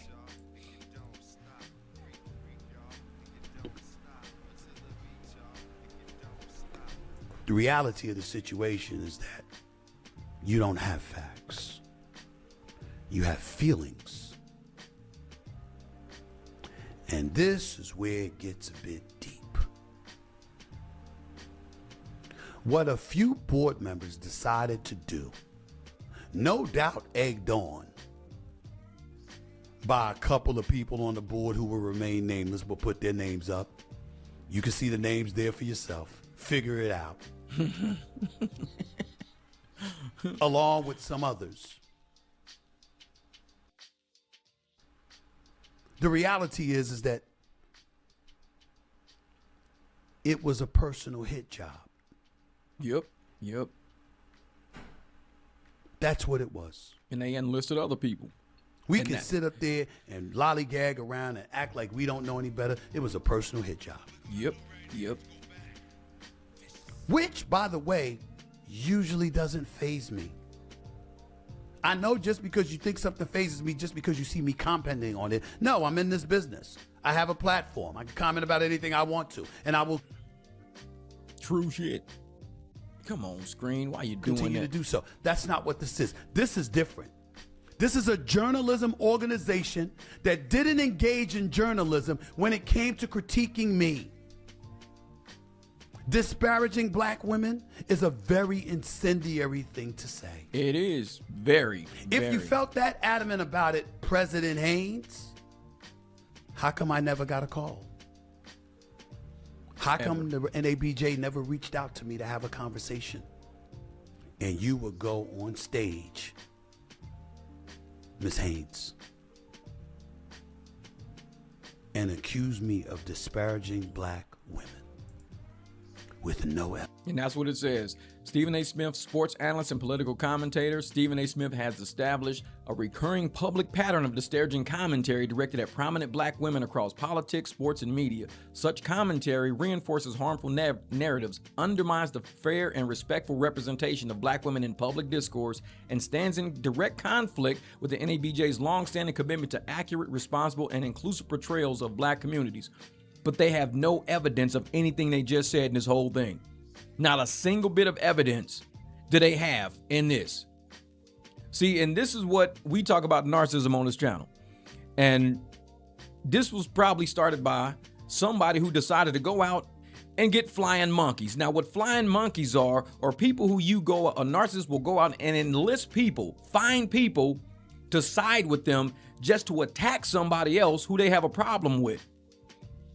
They say, you know what? I have a problem with this person. Let's go out and attack him. Let's go out and disparage him. Let's go out and do this. And it's like, for what reason? Like, what's the solution? Or do we have a solution at the end of this? Why are we going after Stephen A. Smith? What's the end goal? Like, what is the end goal? Oh, just to destroy him. That's all. We just want to destroy him. That's what a narcissist does. There is no end goal of, I want to improve him. We want to sit Stephen A. Smith down, talk to him, and give him advice on how to be better and how to do better, how to move better. No, it ain't that. They just want to destroy him. And that's what narcissists do. They go enlist other people, find other people who will co-sign their agenda to destroy you. And once they destroy you, they feel, okay, that worked. Let's do somebody else now. Okay, so that's your whole thing, just to be known as somebody that just goes around and destroys people. There's no solution. No, we do this for the black community because they're jealous of Stephen A. Smith. Whoever is jealous of him on that board somehow enlisted other people to co-sign on the bullshit. They co-signed on it and then got this lady to sit up and say a speech. And they never did their research on this man, even know who he was. All they did was just co-signed on some shit. You know, we should give Stephen A. Smith that award. Out of all people, this is who you choose to give the award to. Thumbs down on a man who basically gave the NABJ prominence. And yet, this is nobody, you probably don't know anybody from the NABJ. Nobody knows anybody from except Stephen A. Smith. You don't know anybody from it because nobody knows the National Association of Black Journalists. Nobody knows. But you know Stephen A. Smith, he came from there. That's what you do know. But do you know anybody else? No, you don't know. You'd have to ask people, hey, are you a member of the National Association of Black Journalists? Yeah. Are you? No, I'm not. You don't know. But with Stephen A. Smith, you know. Everybody knows. Because he did the big show and he showed up and did that huge deal with them to where he gave them basically free advertising. And they got jealous that he was bigger than the NABJ, but he should be bigger because nobody really talks about the NABJ. And this is the kind of shit the NABJ pulls. So why would people want to promote an organization that attacks somebody like Stephen A. Smith, who ain't done nothing wrong to the NABJ, nor nothing wrong to the black community out there? He's done nothing wrong. So for that association to say we're going after Stephen A. Smith, who'd want to deal with that? Who would want to deal with that? Who'd want to deal with that? And that's why I'm glad he did this video. I was like, don't do nothing, Stephen. Don't say nothing. No, say something. Stand up for yourself. You have a right to stand up for yourself and tell people the truth. Otherwise, your name is next to this award for history, and it's going to say disparaging black women, and people are going to let their minds run wild like, oh, he disparaging black women. Damn, I ain't know Stephen A. was like that, bro. I ain't know he was like that. Because he's not like that. It's a bullshit award. It's somebody who was just going after him. Evidence. Just your feelings. Oh, let's back up. Is a very incendiary thing to say. If you felt that adamant about it, President Haynes, how come I never got a call? How come the NABJ never reached out to me to have a conversation? And you would go on stage, Ms. Haynes, and accuse me of disparaging black women with no evidence. Or we'll be called just a hater. Your feelings. You're a hater. This is shameful, but it's okay. Because, ladies and gentlemen, I understand what's going on. And I must admit, the more I think about it, I actually get flattered.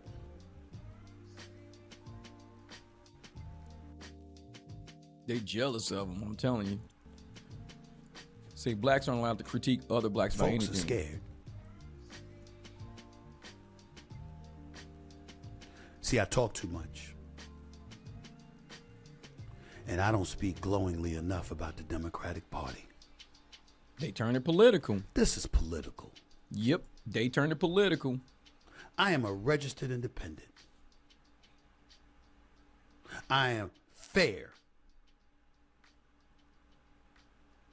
I've had my YouTube show, or my SiriusXM POTUS show, I'm sorry, every Wednesday night, 6 to 8 p.m., SiriusXM POTUS Radio, channel 124. I've had that since September 17th. Here's what you may not know, NABJ.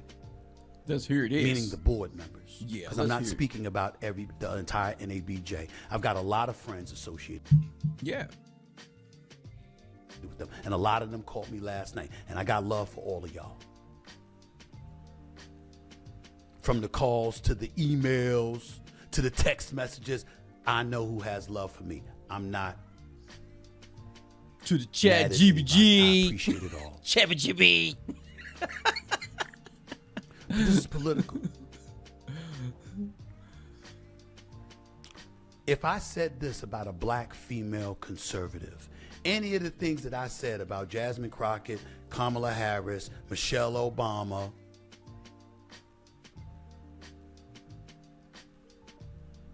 would we be having this conversation? Would you have given me the thumbs down award if I had said that about a Sage Steele? If I had said it about a Candace Owens? Nope. If I had said it about a Condoleezza Rice? Nope. Would we be having this conversation? It's political. It's political. Man. This ain't got nothing to do with journalism. Nothing to do with journalism. What you're not paying attention to is that I've had that POTUS show since September 17th. Ladies and gentlemen, I have had 60 guests in the political sphere. 30 Republicans and 30 Democrats. I am a registered independent. Come on, thing. I hate when it does that. YouTube, stop screwing with me today. Who leans left, socially, and right, fiscally. I can't stand high taxes like they exist in New York, New Jersey, and LA. But outside of that, I'm down. And the only thing that I have against the left is pretty much the socialist left. Yep. Hakeem Jeffries has been. And the socialist left, what he means by that is allowing people to work hard and allowing others to go unchecked as far as not wanting to work. Like if you identify with somebody who doesn't want to work, they allow you to do that. It's kind of like them saying, if you identify with a man, you should be a man. If you identify with being a woman, you should be a woman. If you identify with somebody who don't want a job, then you don't have to get a job. That's basically how socialists think.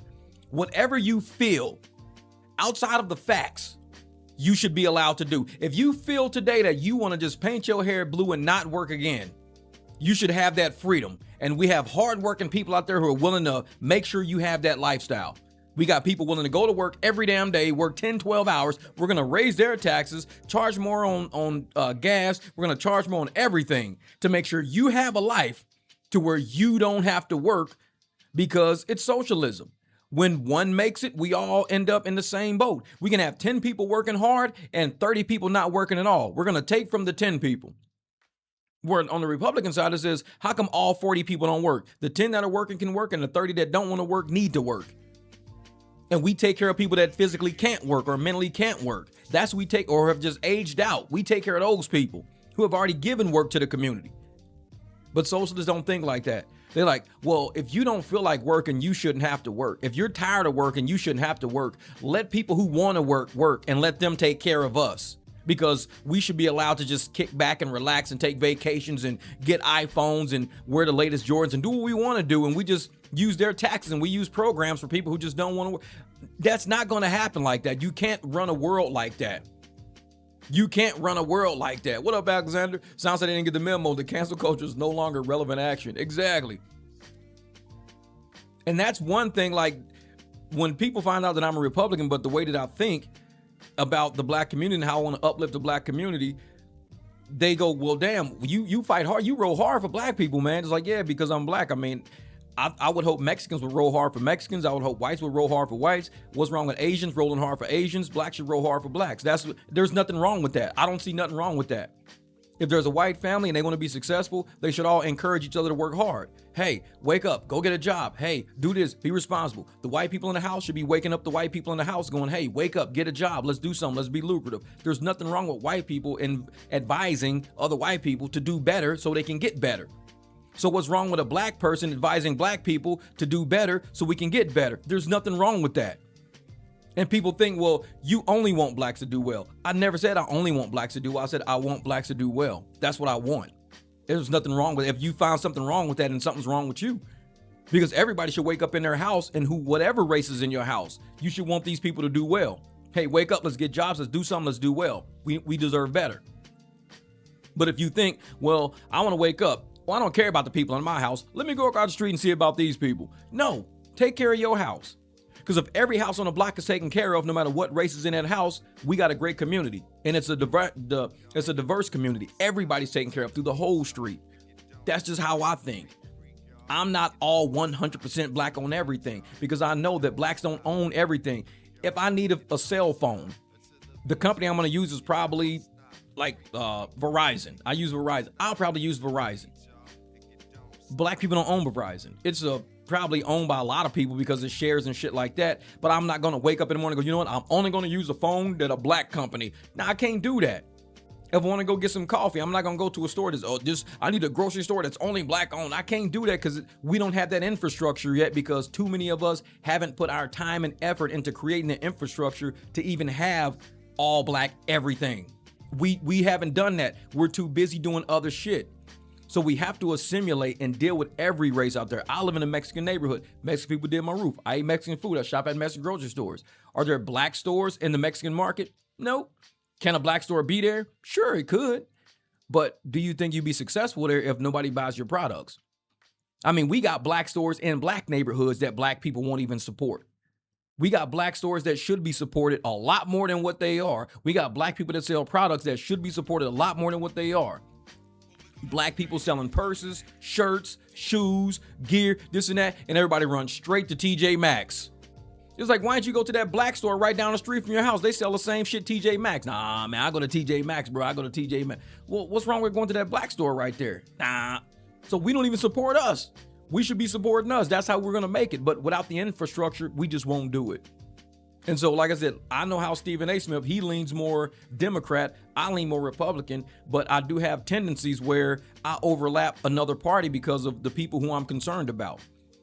And I just don't think Democrats are concerned that much about black people. That's just me. They're not, because if they were, we'd be way better off right now than what we are. But that's another story for another day. On my show. Senator Slotkin has been on my show.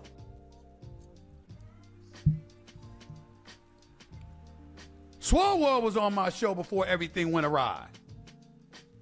See, and Swalwell what's funny about Swalwell was Swalwell is like really, really good friends with my old boss of 3 years, Stephen Klubeck.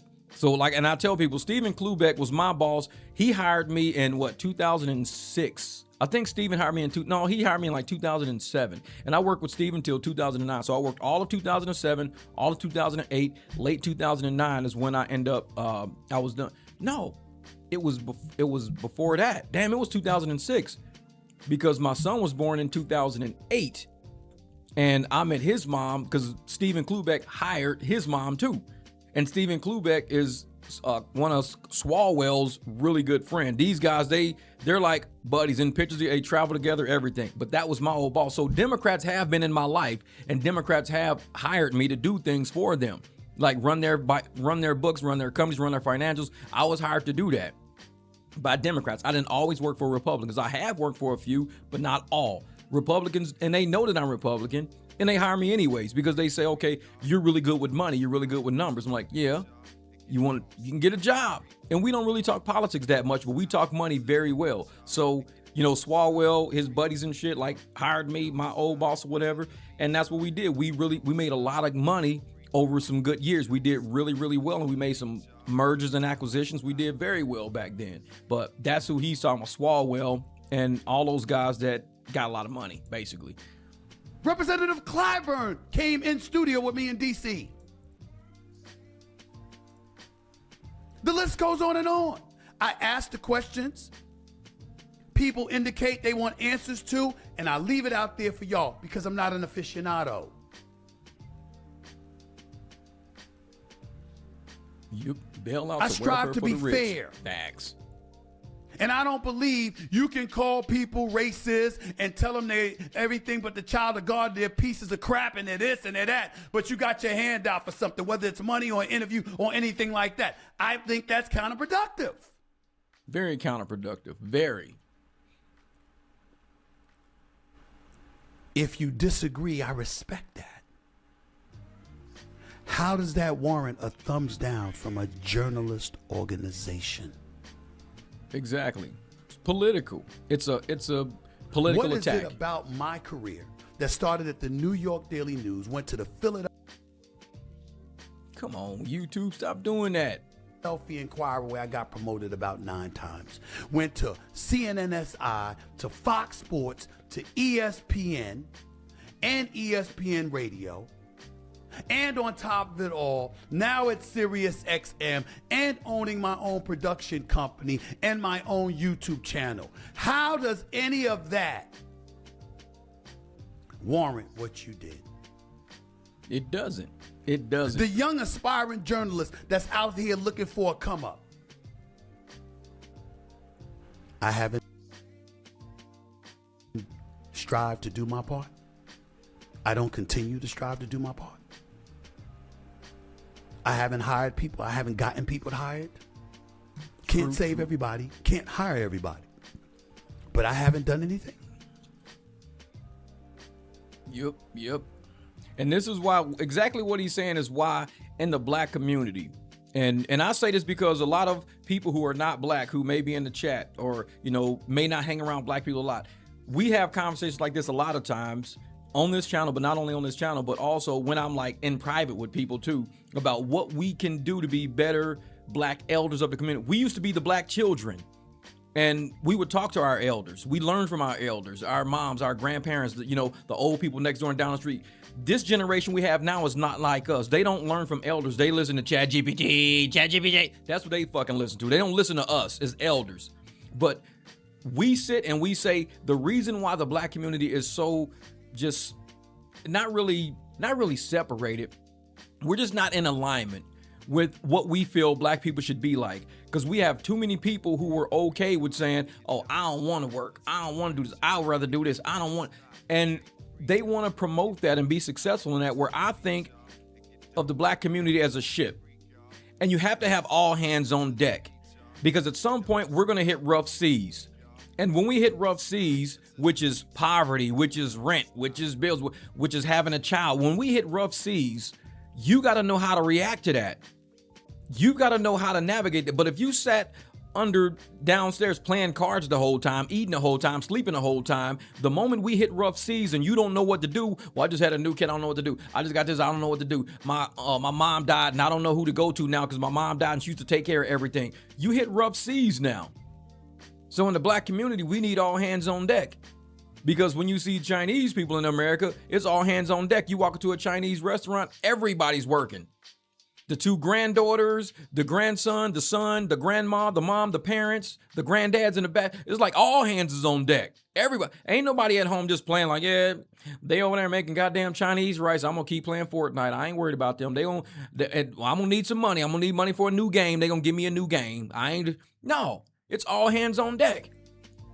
You go over here to the Hispanic market over here. I got the Hispanic market around the corner from my house. Every time I walk in there, the entire family's in there. The aunts, the cousins, the dads, the uncles, everybody's in there. The little kids that give us the ceviche, the little girl, she's probably about 19 years old. She gives me the big old cups of ceviche. She's the one that makes all that shit. So you got everybody, all hands on deck, because they're trying to be successful. All hands on deck. Nobody at home. If I work, you work. And that's what I believe the black community should be like. If I'm outside working, you should be outside working. Why am I outside working? And you in there like, nah, I'm just going to wait on my check to show up. I'm just going to wait on my check. When the storm hits, that check don't come, just like when they was like, yeah, they're going to cut welfare out for people. Everybody freaked the fuck out. Oh! It's like, just go get a job then. Because like yesterday, Bighorn, we even said, most of this welfare is $8 a day. Why are you waiting on $8 a day when you can get a $17 an hour job? But you're freaking out over $8 a day, $250 a month EBT card. You freaking out. The storm is here. We're going to cut off EBT. Oh! Well, just go get a job, bro. It's no big deal. Oh, I can't get a job. I'm not working. I need that $250.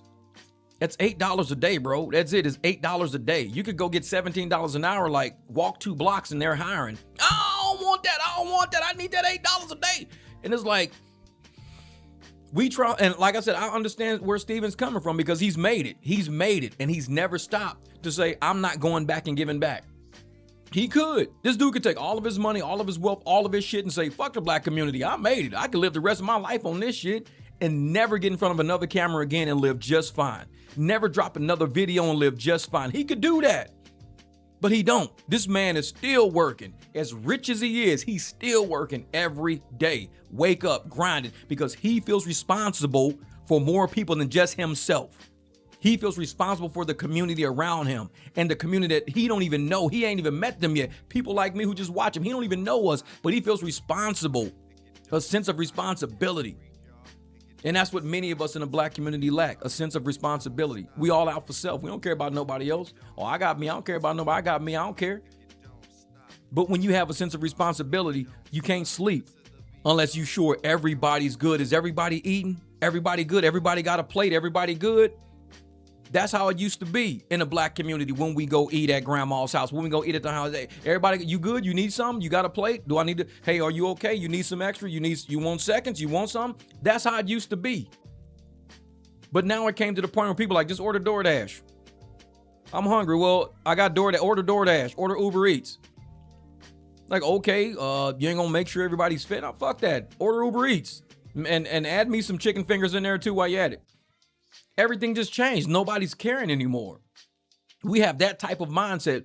It's like the grandma who used to make sure, hey, you hungry? Well, come on in. I just finished fixing something. Come on in. I'm going to make you a plate. Come on in.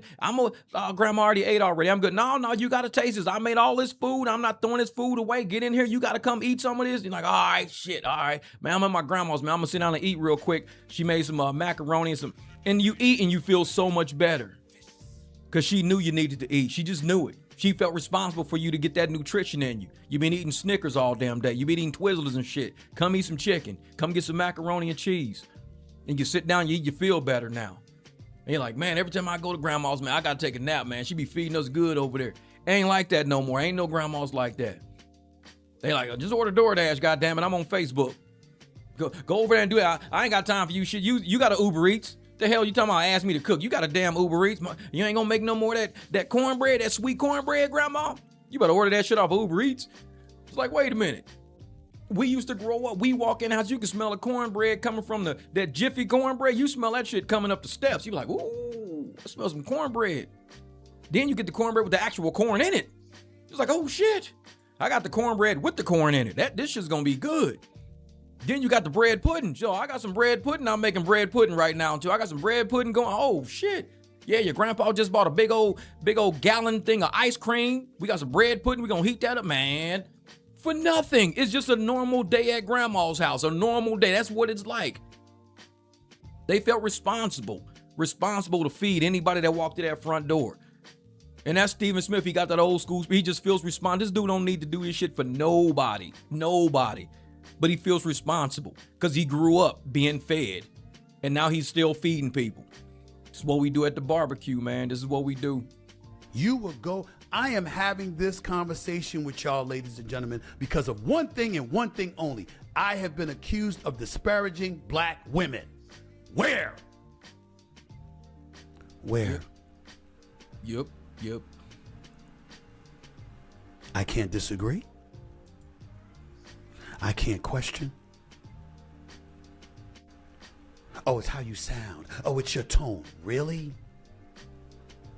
I was raised by 5 women, 4 older sisters that would argue with me, debate with me, coming out of the womb. And when they had enough, they slapped me upside my head, go take out the garbage, do the dishes, clean your room, get your homework done. Do what you got to do. Hell, my sisters still do it.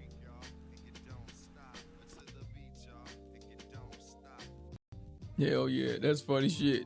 I'm actually sneaking behind my sister Carmen's back as we speak, as I'm taping this podcast right now. You know why? Because she didn't want me to do it. He's still sneaking behind his sister back as an old man. She's still scared she's gonna smack him upside the head. Everything that I've achieved, everything that has uplifted me in my life,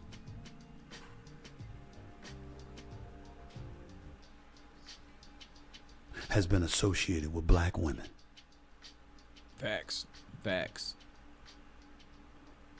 Black women have been my strength, my source of inspiration. Facts. And this is what they end up doing to them, man. And so much more my entire life. The greatest woman I've ever known is a black woman.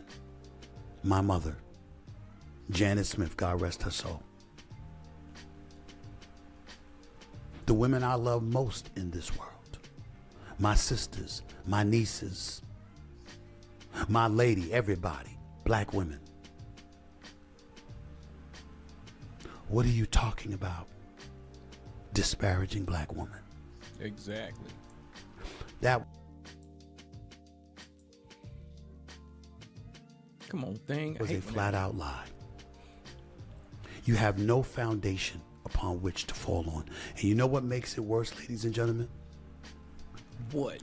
President Haynes goes on that stage, never reached out, never called, never talked to me, don't know her. The only person I know on that board is Roland Martin. He never called either, but that's his business. Yep, Roland. You know better. I got no heads up. I knew nothing. I was completely blindsided about all of this. Yep. Roland, you should have known better. It's fine. Why am I bringing that up? Because, ladies and gentlemen, before I tape this show, I reached out last night and asked the president of the NABJ to come on this show to have a conversation with me about her assertions that she articulated on that stage. Do you know what she said to me, ladies and gentlemen? What? What'd she say? She'd rather have a private off-the-air conversation first. I bet she. Oh, really? Yeah, I bet. So you can go on a public platform, denigrate me, make these accusations against me without calling. But when I challenge you to come on here face to face and have a conversation with me, now we want a private conversation. Yep. Before. Because she was paid off. She was probably paid off. Somebody gave her money and said, you're going to keep your job. You're going to get your bonus. But we got to make sure we do this to Stephen A. Smith. Somebody wants him down, and you got to help us put him down. You need to say this out loud in front of everybody. Let everybody know what the NABJ feels about Stephen A. Put that out there. You're going to be the face of it when they know the board is really the brains behind it. The board is, they the ones who voted and did something. The NABJ was probably like, everybody in the audience was probably like, what Stephen A? What? Wait. I know him because there's some important people in that crowd. I know Stephen A. What are you talking about? I know him. I was just on the phone with him like 2 days ago. Black women probably said, I was on the phone with him 2 days ago. What are you talking about? But yet when he says, hey, come over, what you just said, what up, Manny? What up, Triple E? Say, what you just said on stage, come on my platform and say that. So I can say something to you. Come on my platform and say exactly what you said. No, I'd rather have a private conversation. I bet you would.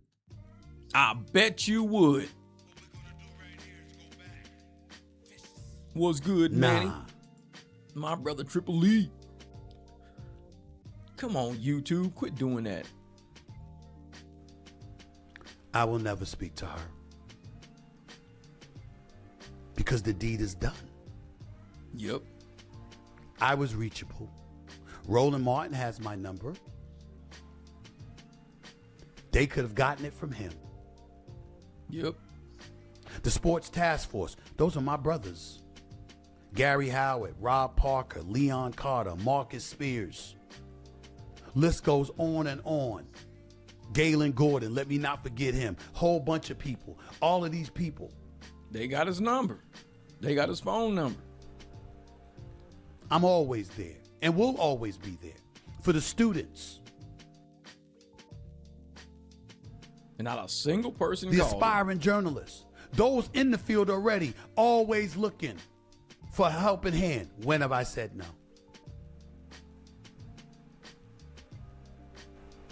This ain't about disparaging women. This is about people who've politicized everything, looking for an excuse to come at me because you don't like what I have to say. We know it. We know it. We see it, brother. I'm going to put it out there. We see it.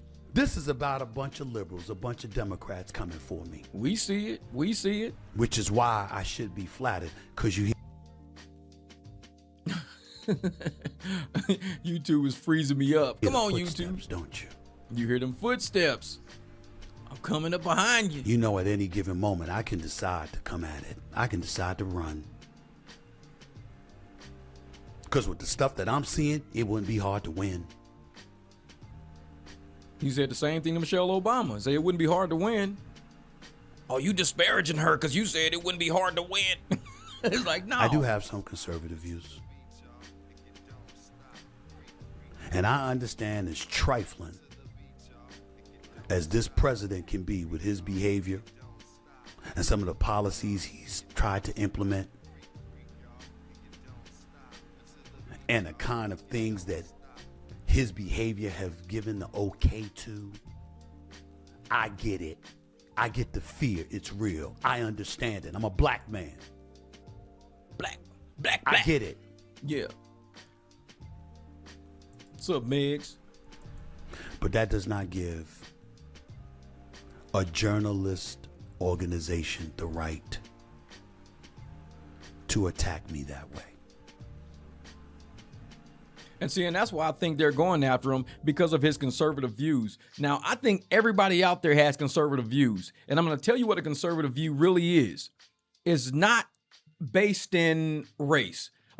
If you look for gas that's not as expensive as what's right here, then you have a conservative view. You're trying to conserve your money. That's a conservative view. You look in your phone, you say, okay, this gas is $4.39, this is $4.19, this is $3.99. I'm going to get the $3.99 gas. You now have a conservative view now. You're conserving.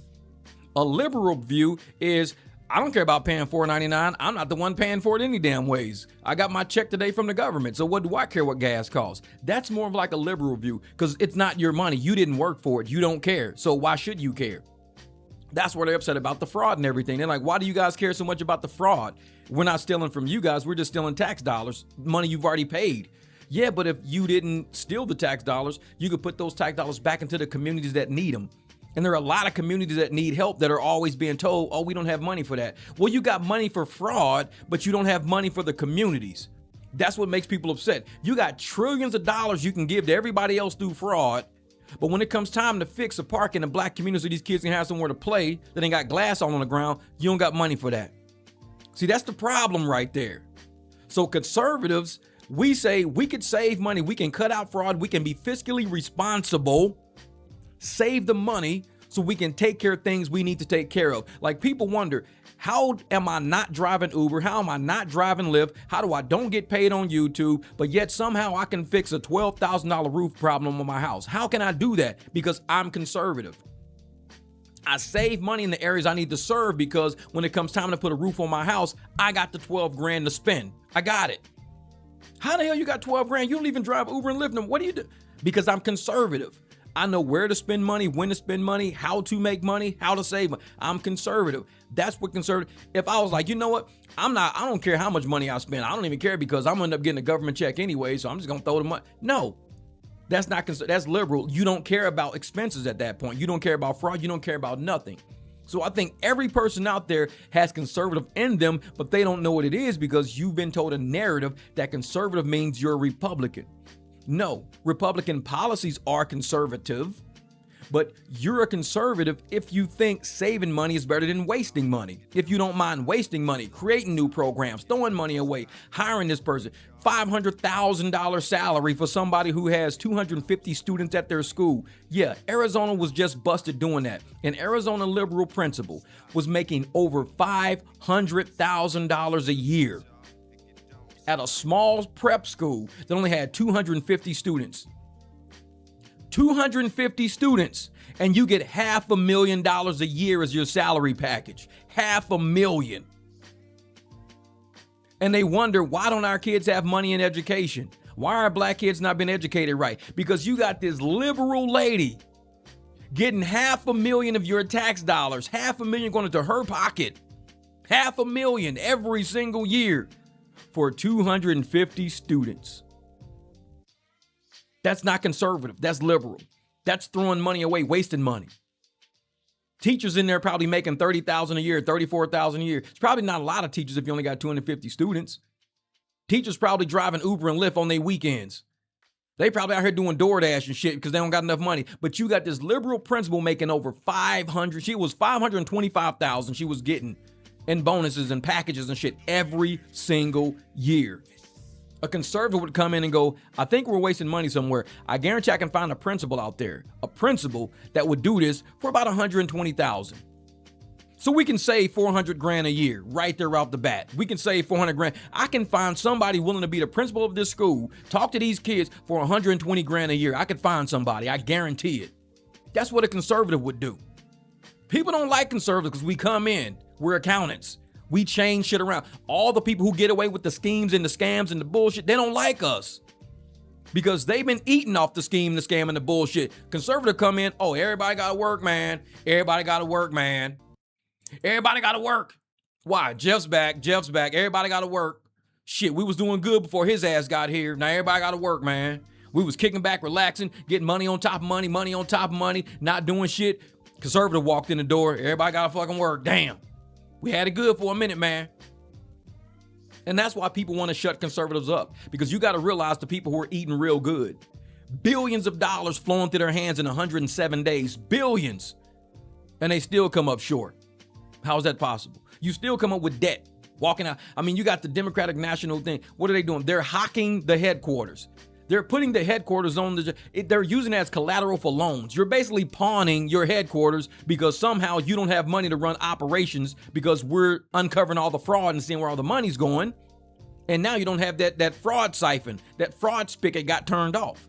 Conservatives walked in the door. So if you're somebody who likes fraud and don't mind somebody going in your purse, stealing shit, then you're a liberal. You should be okay with somebody going into your purse while you sleep and stealing some money out.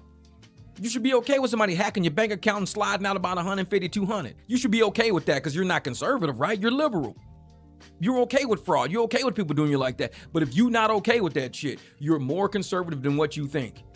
If you watch your money, you're more conservative than what you think. But they got you believing, oh, if you're conservative, man, you're a Republican. No, just Republicans are conservative. But all Republicans aren't always conservative. And all conservatives aren't Republicans, but people do conserve. A conservative is a conservative, just across the board. If you conserve, you're a conservative. If you tell your kids, turn the water off, turn the lights off if you're not in there, do this, do that, shut the door, don't let the air outside, shut the door, I got the air on. You're a conservative, you're conserving energy, which means you're keeping your money to yourself and not just throwing it out the door. A liberal would run the AC with all the doors open and not give a shit, because the government's paying for it anyways, what do I care? That's the way they would think. But a conservative's like, nah, hey, shut that door, man. Don't let all my air out, bro. And that's what it is. Yeah, public education is a racket now. Money spent top down. Nothing gets to the students or the teachers. There's teachers out here, man. Teachers out here working DoorDash and shit. After they should be at home grading homework, coming up with new ways to go over their student roster and say, okay, I know Robin thinks like this. I got a good game for Robin. I'm going to play this game with Robin tomorrow to get her to really understand this math problem because she's having a hard time. Okay, Manuel here, he's got a good time. He has a hard time spelling. I'm going to play a spelling game with Manuel tomorrow. I'm going to do this. Okay, now Jackson is doing this. But they don't do that. They don't think about their students. When they leave, these teachers think about how less money they're getting paid and the fact that they got to do a delivery, $9 for 3 miles, and they're going to take 27 minutes. That's all they give a shit about. These teachers are leaving, hopping right in the car and going and doing DoorDash. They ain't worried about these damn kids because we got principals making $525,000. Principals ain't doing goddamn DoorDash, but all the people who are actually teaching the kids are doing DoorDash. See, it's backwards. Get you somebody for $120,000 as a principal. Take that $400,000, split that $400,000, or at least $300,000 of it between all the damn teachers. Add that to their salary packages. $100,000 saved because you gave somebody $120, you took $300, you kept $100. Everybody wins. Nobody loses. Everybody wins. That's conservative thinking, though. Now, liberal will go, well, just fire one of the teachers. It's like, why would we fire one of the teachers? We got this principal at the top making $525,000. Why would you fire a teacher? Well, she can get EBT. She can now apply for Section 8 because we let her go. She ain't got a job. We could let her go. See, that's liberal thinking. No, I don't want to have nobody applying for shit. She should be able to use her credentials to work and make money. You don't need $525,000. That's the problem. And I shouldn't even say the journalist organization because, ladies and gentlemen, please continue to support the NABJ. Please continue to support what they're trying to do to uplift us. We live in very trying times. The advent of AI has arrived. Millions of jobs are speculated to be lost. It's going to be even that much harder to get into the industry and to make some noise in the industry. True. It's challenging out here. True. I got it. True. I'm not talking about the NABJ. I'm just talking about a few board members that came to this conclusion acting like they speak for everybody. There's plenty of people that were in attendance for the NABJ that had no idea they were going to do that and were absolutely appalled at what they did to me. I believe it. This is not about the NABJ. This is not an indictment against them. It certainly isn't an indictment against the sports task force filled with a bunch of my brothers that I will always be there for. And it certainly isn't something that should be held against aspiring journalists and those already in the business who aspire to rise higher. I'm always here. Yep. But those few board members who made this decision, it was wrong. They know it too. It was grossly unfair. And more importantly, it was self-defeating. I will repeat, one of your own is about to be inducted into the Broadcast Cable Hall of Fame. The most prestigious honor, other than winning a Pulitzer Prize, the most prestigious honor one can achieve in our business. On September, come on, YouTube, quit screwing around. 29th, I am about to be a member. Facts. Congratulations. When we look at accomplishments in this industry, that's a lifetime. by black people in this industry,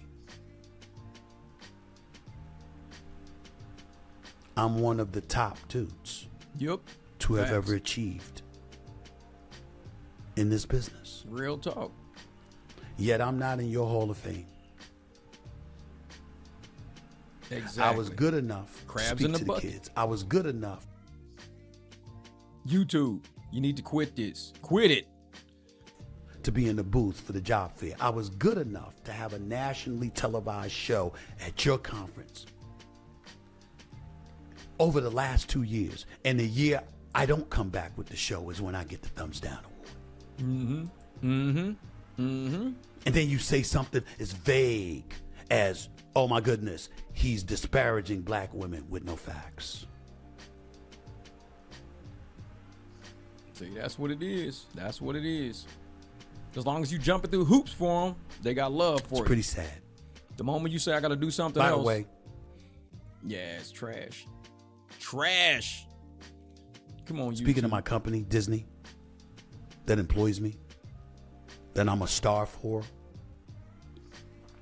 Disney and ABC News Group announced a 4-year financial commitment to NABJ to support the NABJ Leadership Academy. Stephen A. did that. NABJ, why don't you reach out to Disney? Stephen A. helped make that happen. And asked who was one of the people behind the scenes encouraging them to do so. Why don't you ask? Stephen A. made that happen. I'm telling you. He know. And this is the place who crabs in the bucket, man. black Crabs in the associate bucket. producers, black contributors, black correspondents. YouTube, stop. Black talents. Why don't you ask? What role I've played and will continue to play in that. Exactly. That board is screwed up, man. These They are screwed all up. facts which, as a journalist organization, you're supposed to care about. Where are your facts? They trying to play this man. They trying to play him. They trying to get I'll everybody leave to it at turn that. their back on him. I'll just close by saying, I don't want enemies, but I'm not here to be liked. Facts. Facts. I'm here to call things as I see them, which I've earned the right to do over a journalism career that now spans 33 years. 3 decades, man. That's crazy. 33. I was an accountant for 2 decades. I couldn't do no 3. Hell no. I was good enough to celebrate and to bring on board when I was showing up there. And the second up. I'm not there, I get a thumbs down. And we throw out a very incendiary critique of me, accusing me of disparaging black women. When what you really meant to say Yup. is that I'm disparaging liberals because I happen to disagree with some of the things that the left is doing.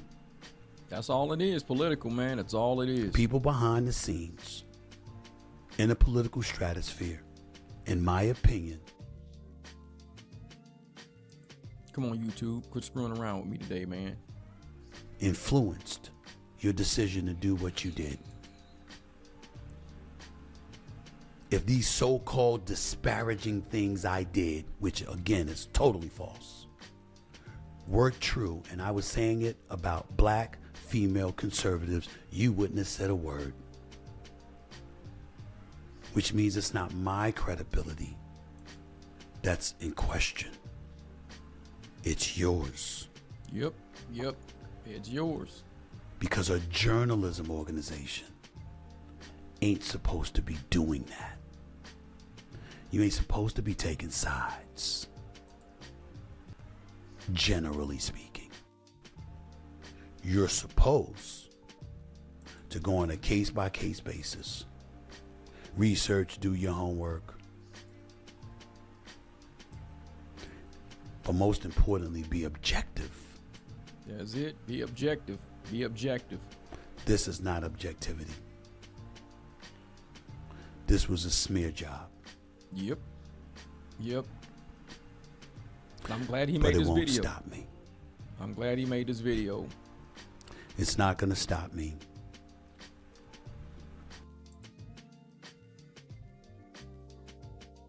And he wasn't. Everybody was telling him not to make it, From but I'm glad he listening did. and learning and striving to get better and be better. It's not going to stop me from continuing to be the ambassador for HBCU. We can do everything that I can to Get help that money for 'em. HBCUs Get that money for 'em. generate money, notoriety, etc. Scholarships. We need that, man. We need them scholarships. Got People something can't coming afford down the pike, by the way, where I'm about to ink a deal where we're broadcasting HBCU basketball games. There you go. That's what I'm talking about. Exposure I'm going to need overseas. some black folks. And that's the thing about exposure, man. Is countries overseas. Working for. The countries overseas are looking for basketball players, not just the NBA, but there's countries overseas. Like Stephon Marbury even went over there. They want really good players because they want an entertainment organization too. So they're getting kids fresh out of college to play overseas when they don't make it to the NBA. And these guys are living great. I mean, you're living in places like Thailand. You're living in places like, Vietnam. You're living in all these countries. India. You're living in the UK. And their money is actually stretching further than they would stretch in America.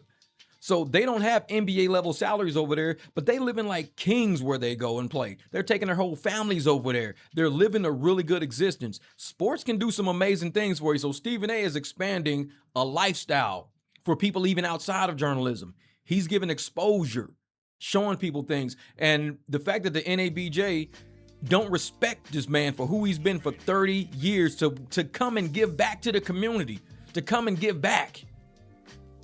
It's jealousy. It's pure jealousy because they're not doing it. He's getting the accolades of people from both sides of the aisle, Republicans and Democrats, because we know that he's more of a journalist than he is a politician. But because he delves into politics every once in a while, now people are upset because he won't push the narrative of the other side. He won't push the narrative of, well, you need to push our narrative as liberals because you're black. So push the black narrative. He's like, I'm just a journalist. I'm pushing both sides at the same time.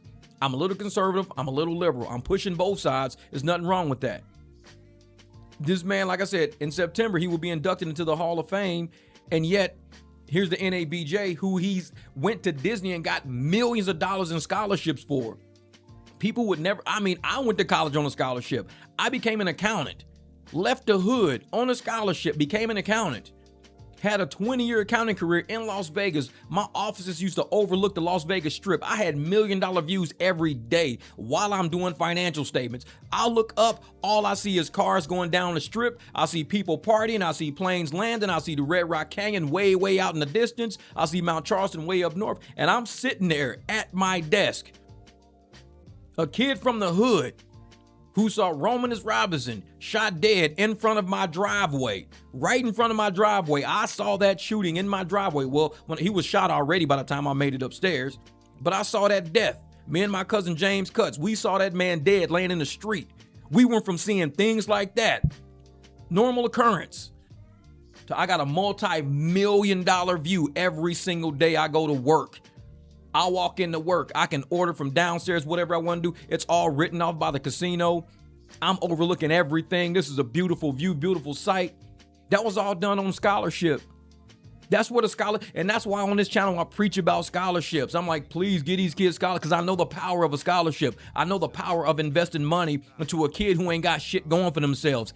Give them that money. Get them that trade school. Get them to be an electrician, a plumber. I know the power of a scholarship because I experienced it. So that's my way to give back. And I see people like Stephen A. He's setting up scholarships for people. He's trying to get people involved and doing something different from what we normally see every day. We're seeing bullet holes in cars that just there because you can't get the car fixed. Your car gets shot up. Insurance don't want to fix it. You don't got money to fix it. So now you just own a car with bullet holes in it. Everybody's had in the hood had cars with bullet holes in it. And it's like, where you get shot? I was downtown St. Louis, man, on Southside. These fools shot at me the other day, man. And now your car just has a bullet hole in it for the whole time you own it now. That's what we used to seeing. I got 6 cars in my front of my house. Ain't a single one got a bullet hole in it. Not a single one. That's rare for somebody like me growing up in the hood. Everybody's cars used to have bullet holes in it. Busted windows, plastic taped up, duct tape and shit on stuff, tail lights missing and shit. That was normal for us in the hood. So for me to have all these nice cars around here, no bullet holes, no tape on nothing like that, it's a good thing, but it was all done by scholarship. So I see what Stephen A. Smith is doing, and a lot of people like the NABJ don't see what he's changing lives. And these fools are so jealous of him, they give him some old raggedy ass award, some thumbs down award that is reserved for journalists who do things like plagiarism, who do things like censorship. They give him this thumbs down award, and they never even proved why he deserved the award. They just gave it to him. We're gonna give you this because we're jealous of you. Some shady shit. As talent, as producers, and beyond. That's what I'm doing at NABJ. I got a couple of projects that's been green lit. Developing shows. I'm gonna need some black folks who can act and produce and edit and beyond.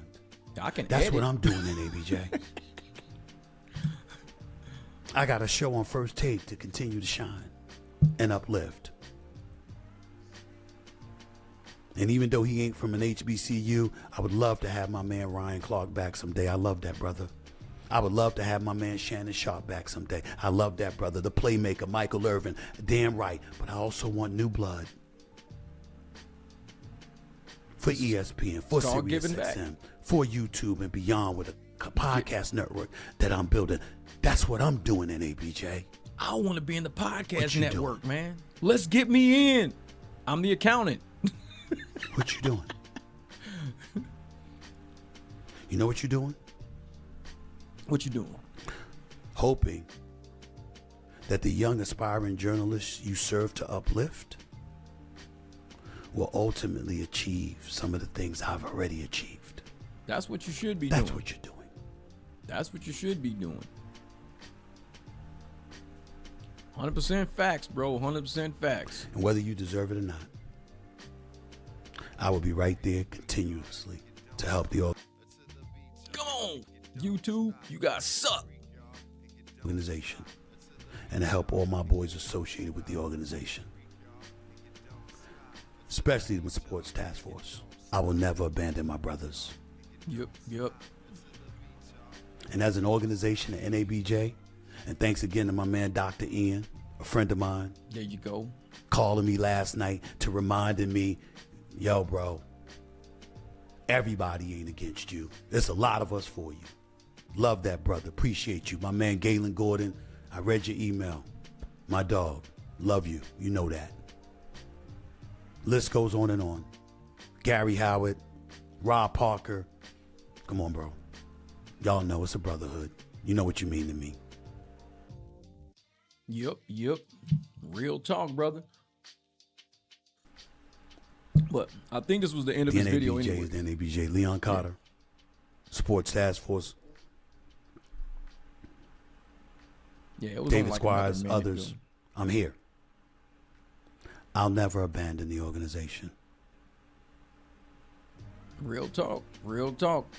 Man, shit. But I won't forget the few board members and what you tried to do. Gotcha, bitch.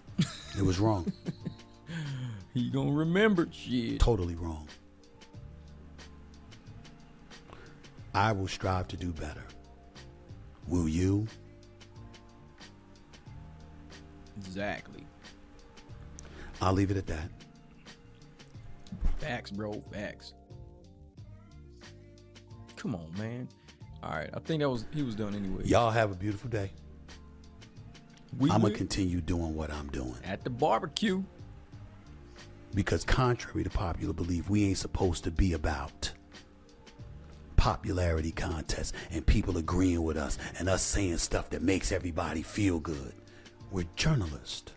We're pundits. We're commentators. We're here to disrupt. We're here to provoke the uncomfortable. That's what comes with the job. At least one of us remembered that. Peace. Bam. There we go, man. That's my man Stephen A. right there, man. I like I said, I listened to that last night while I was actually out working out front with the cars and everything. Like I said, if you're a member of my Patreon, you know exactly what I'm doing right now because I uploaded a video to Patreon yesterday. It was probably about a 5-minute video, maybe shorter. I can't remember. But it was just showing exactly how the storm damaged my house. But that video, I listened to it last night, and it was very enlightening because it shows you that even at the height of accomplishments, not just at the height of popularity, but the height of actual accomplishments, people will come for you. They will come for you. They will try to destroy everything you work for with a simple, weak move. They will try it. And if you're a strong man, whether black, white, Mexican, it don't make a difference. If you're strong, you know exactly how to shut that shit down. You know how to come with it like, hey, you know what? I know exactly what you're doing. I see what you're doing. This is what you're doing. Shut it down.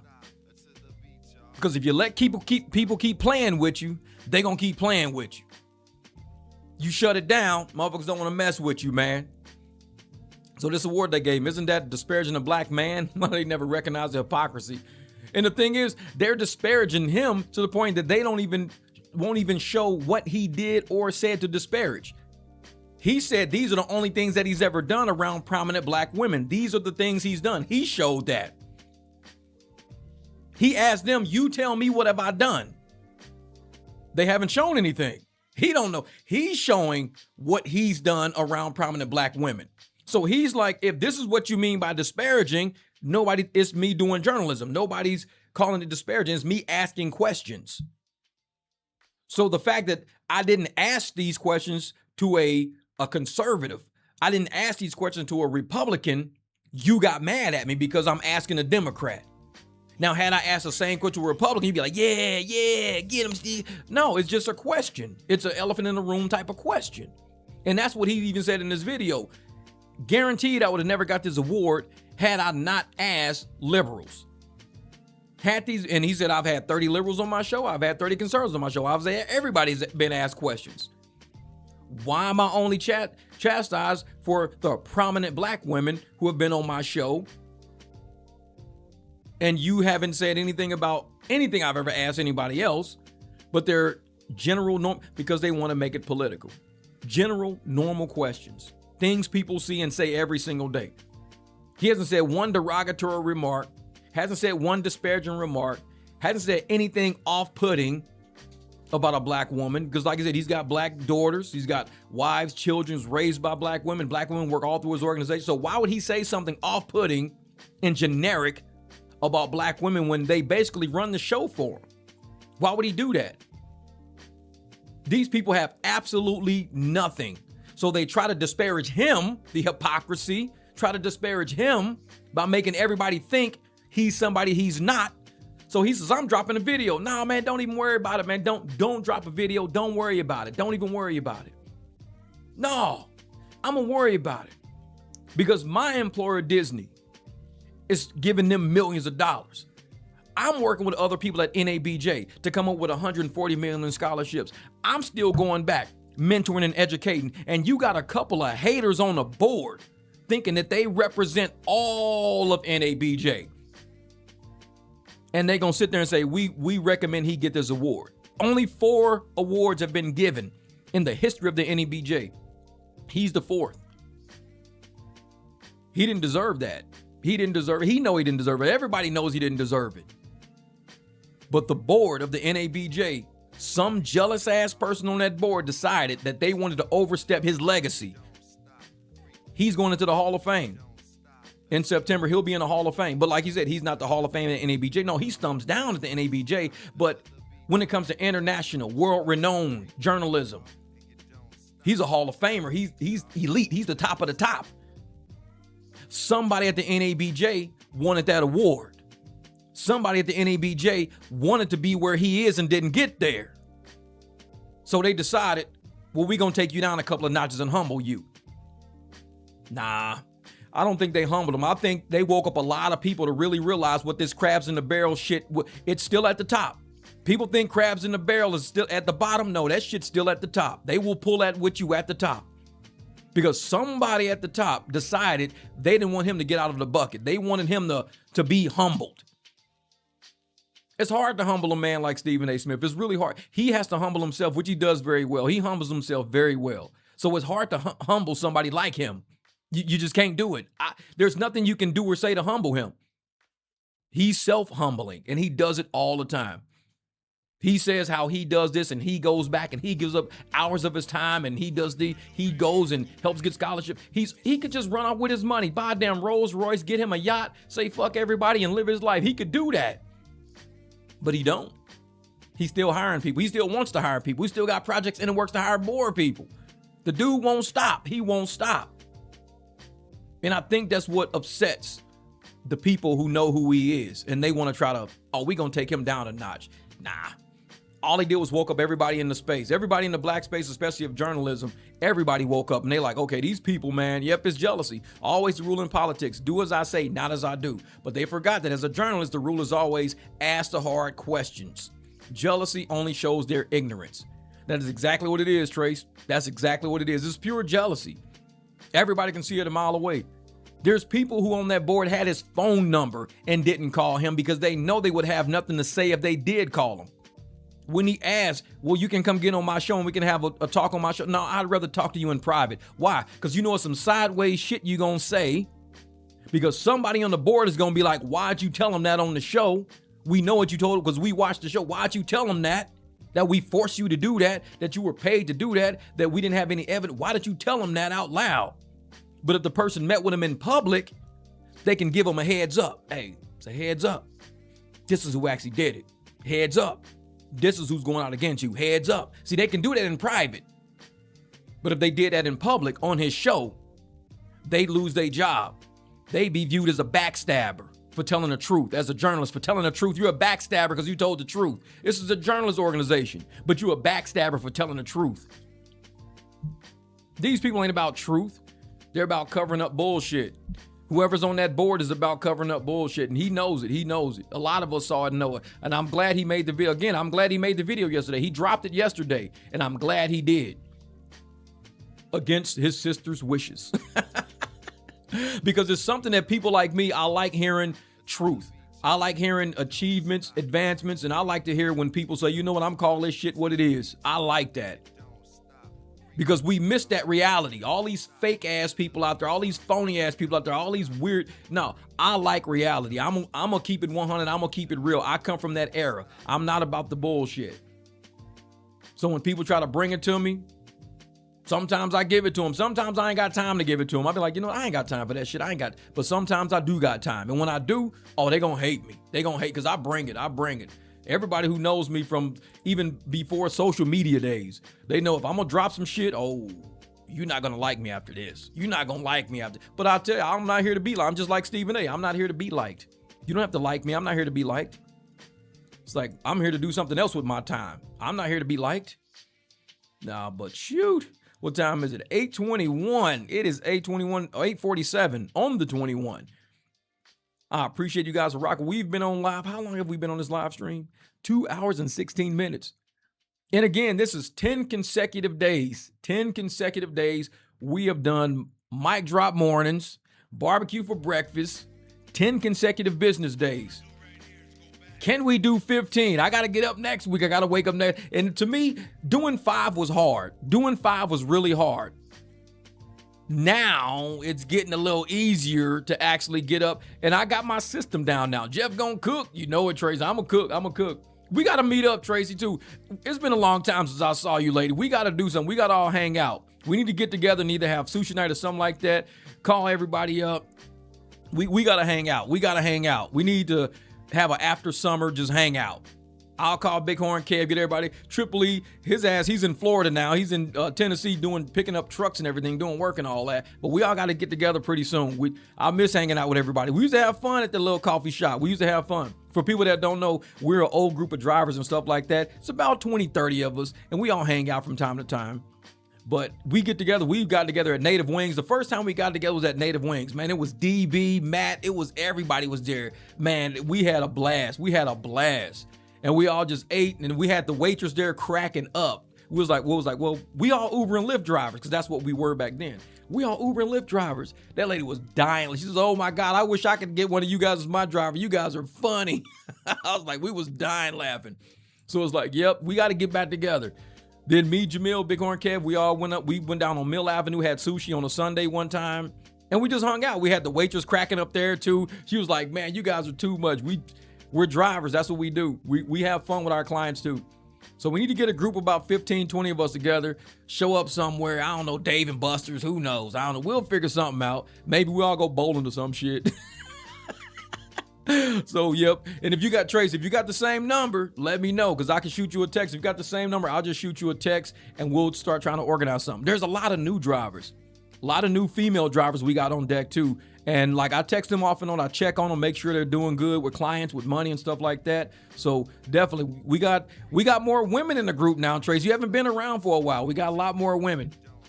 So all you ladies can hang out together and trade secrets on how you keep clients, how you get money and stuff like that. But definitely. And I got some business opportunities that's going to be coming up. You might want to hear about that. I think you'd be interested. Some good business opportunities. And of course, it has to deal with cars because I love cars.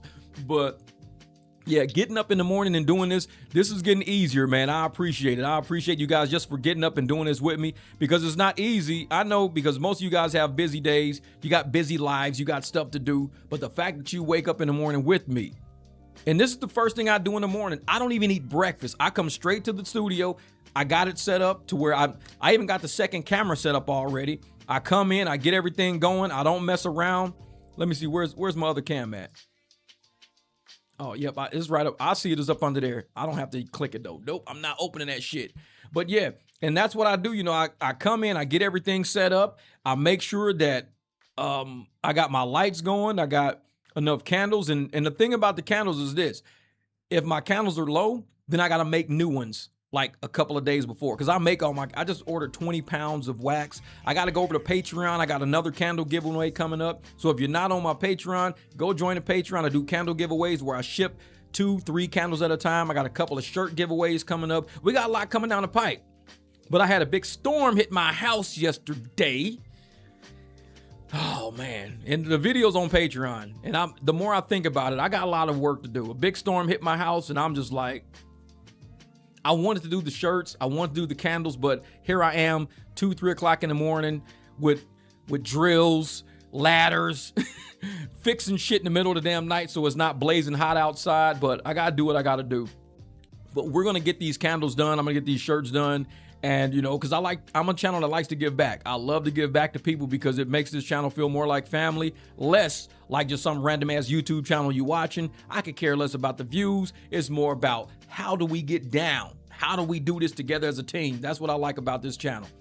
And I do a lot of videos. Like I said, I do reviews in the morning now to where we get on a live stream and I kind of show a video of whatever I see the day before. And we have a good chat. Sometimes I razz people and give people shit. Sometimes I do that. I kind of cook people just because it's what we do. But man, there are always interesting opportunities mixing it with my fellow hustlers. You know what, Trace? I'm telling you, you know it. And I like to say thank you, Derek. My man, Derek, I know you out there. If you listening, man, thank you so much.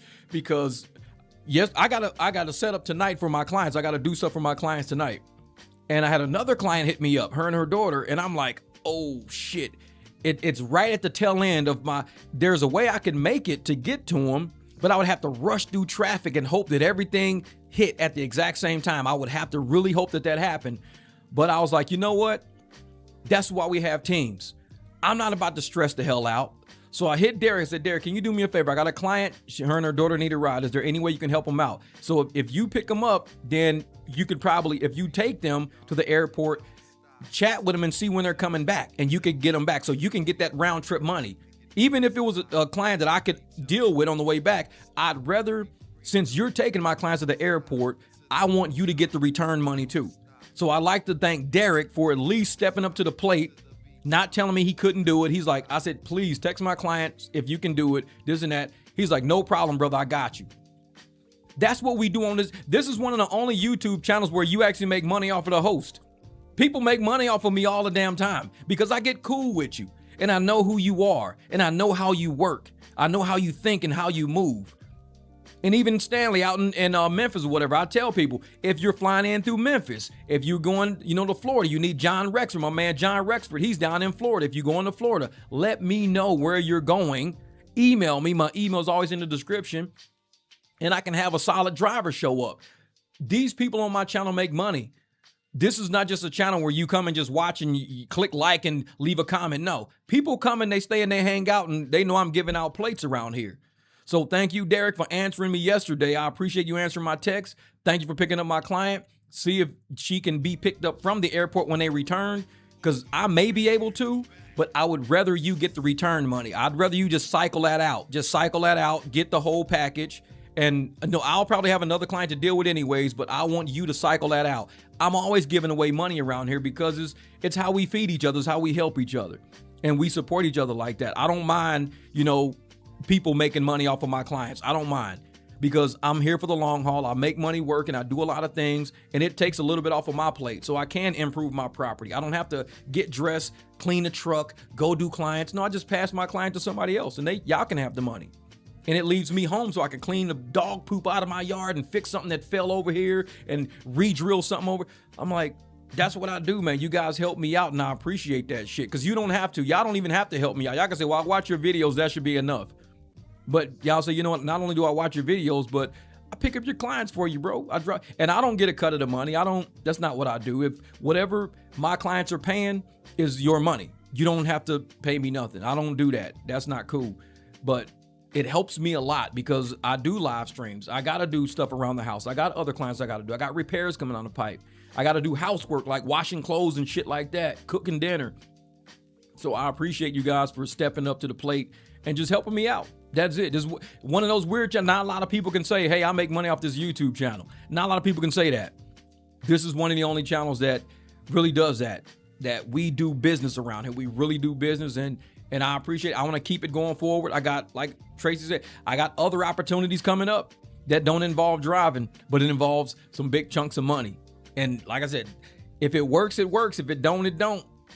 It's just, I always invest money in some shit, and if it don't work, whatever, is money invested. I don't care at this point.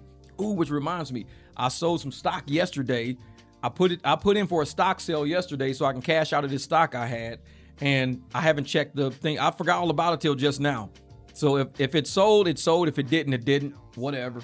It's probably still sitting in my account, but I want to use that money for something else. I'm done with it. I lost enough money with that stock. It ain't coming back. I just had a lot of money sitting in there, so I'm like, I'm just gonna download it and I could reinvest it to make my loss back, or I could just chalk it up as a loss. I'm like, fuck it, it's a loss. So I'm gonna download the money, do what I want to do with it, fix what I want to fix, and just invest in something else later with some other money. I'm like, whatever. I'm kind of weird like that. Like, there's not many people that you can meet in this life that don't care about losing money. I don't care. I'm gonna either lose it or spend it. It's gonna be, I'll never keep it. It's gonna be gone somehow. So, yep, that's right. This is our teamwork, taking care of each other along the way. So yeah, I'm gonna get off this live stream. No, man, it is 2 hours and 25 minutes. Always another 2.5 hour live stream. Appreciate you guys for listening to me, listening to Stephen A.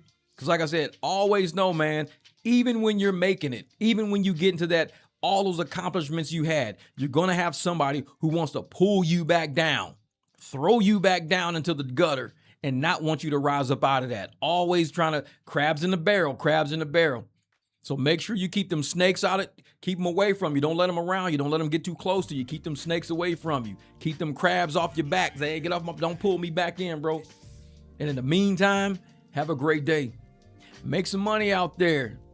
I got some video. Like I said, I got live streams I've done every day for the last 10 business days. If you've missed 1 or 2 of them, check them out. The last 10 I've dropped. Just look at my live stream playlist. I think I got it, MicDrop live streams. I don't know what it is, but some really good listening stuff.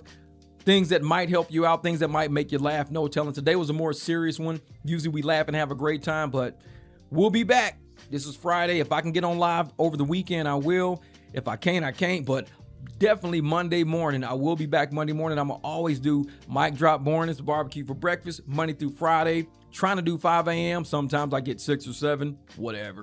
I wake up when I wake up, and when I do, this is where I'm coming through. Appreciate you guys. Tracy, I'll see you around. Manny, I know you're out there. P-Trees, you guys be easy. I'm about to go ahead and get ready to go eat me some breakfast. I need to go eat some breakfast. I'll check with y'all later, man. Shout out to all the true believers out there, dropping them blessings in our comments when all these fake creators using this against y'all religion. This is for you. Now this for the guy got you. See you at the barbecue, and I got a spot for you. So don't bust a block or two. What else is you gotta do? Just pull up to the potluck, cause I got a pot or two.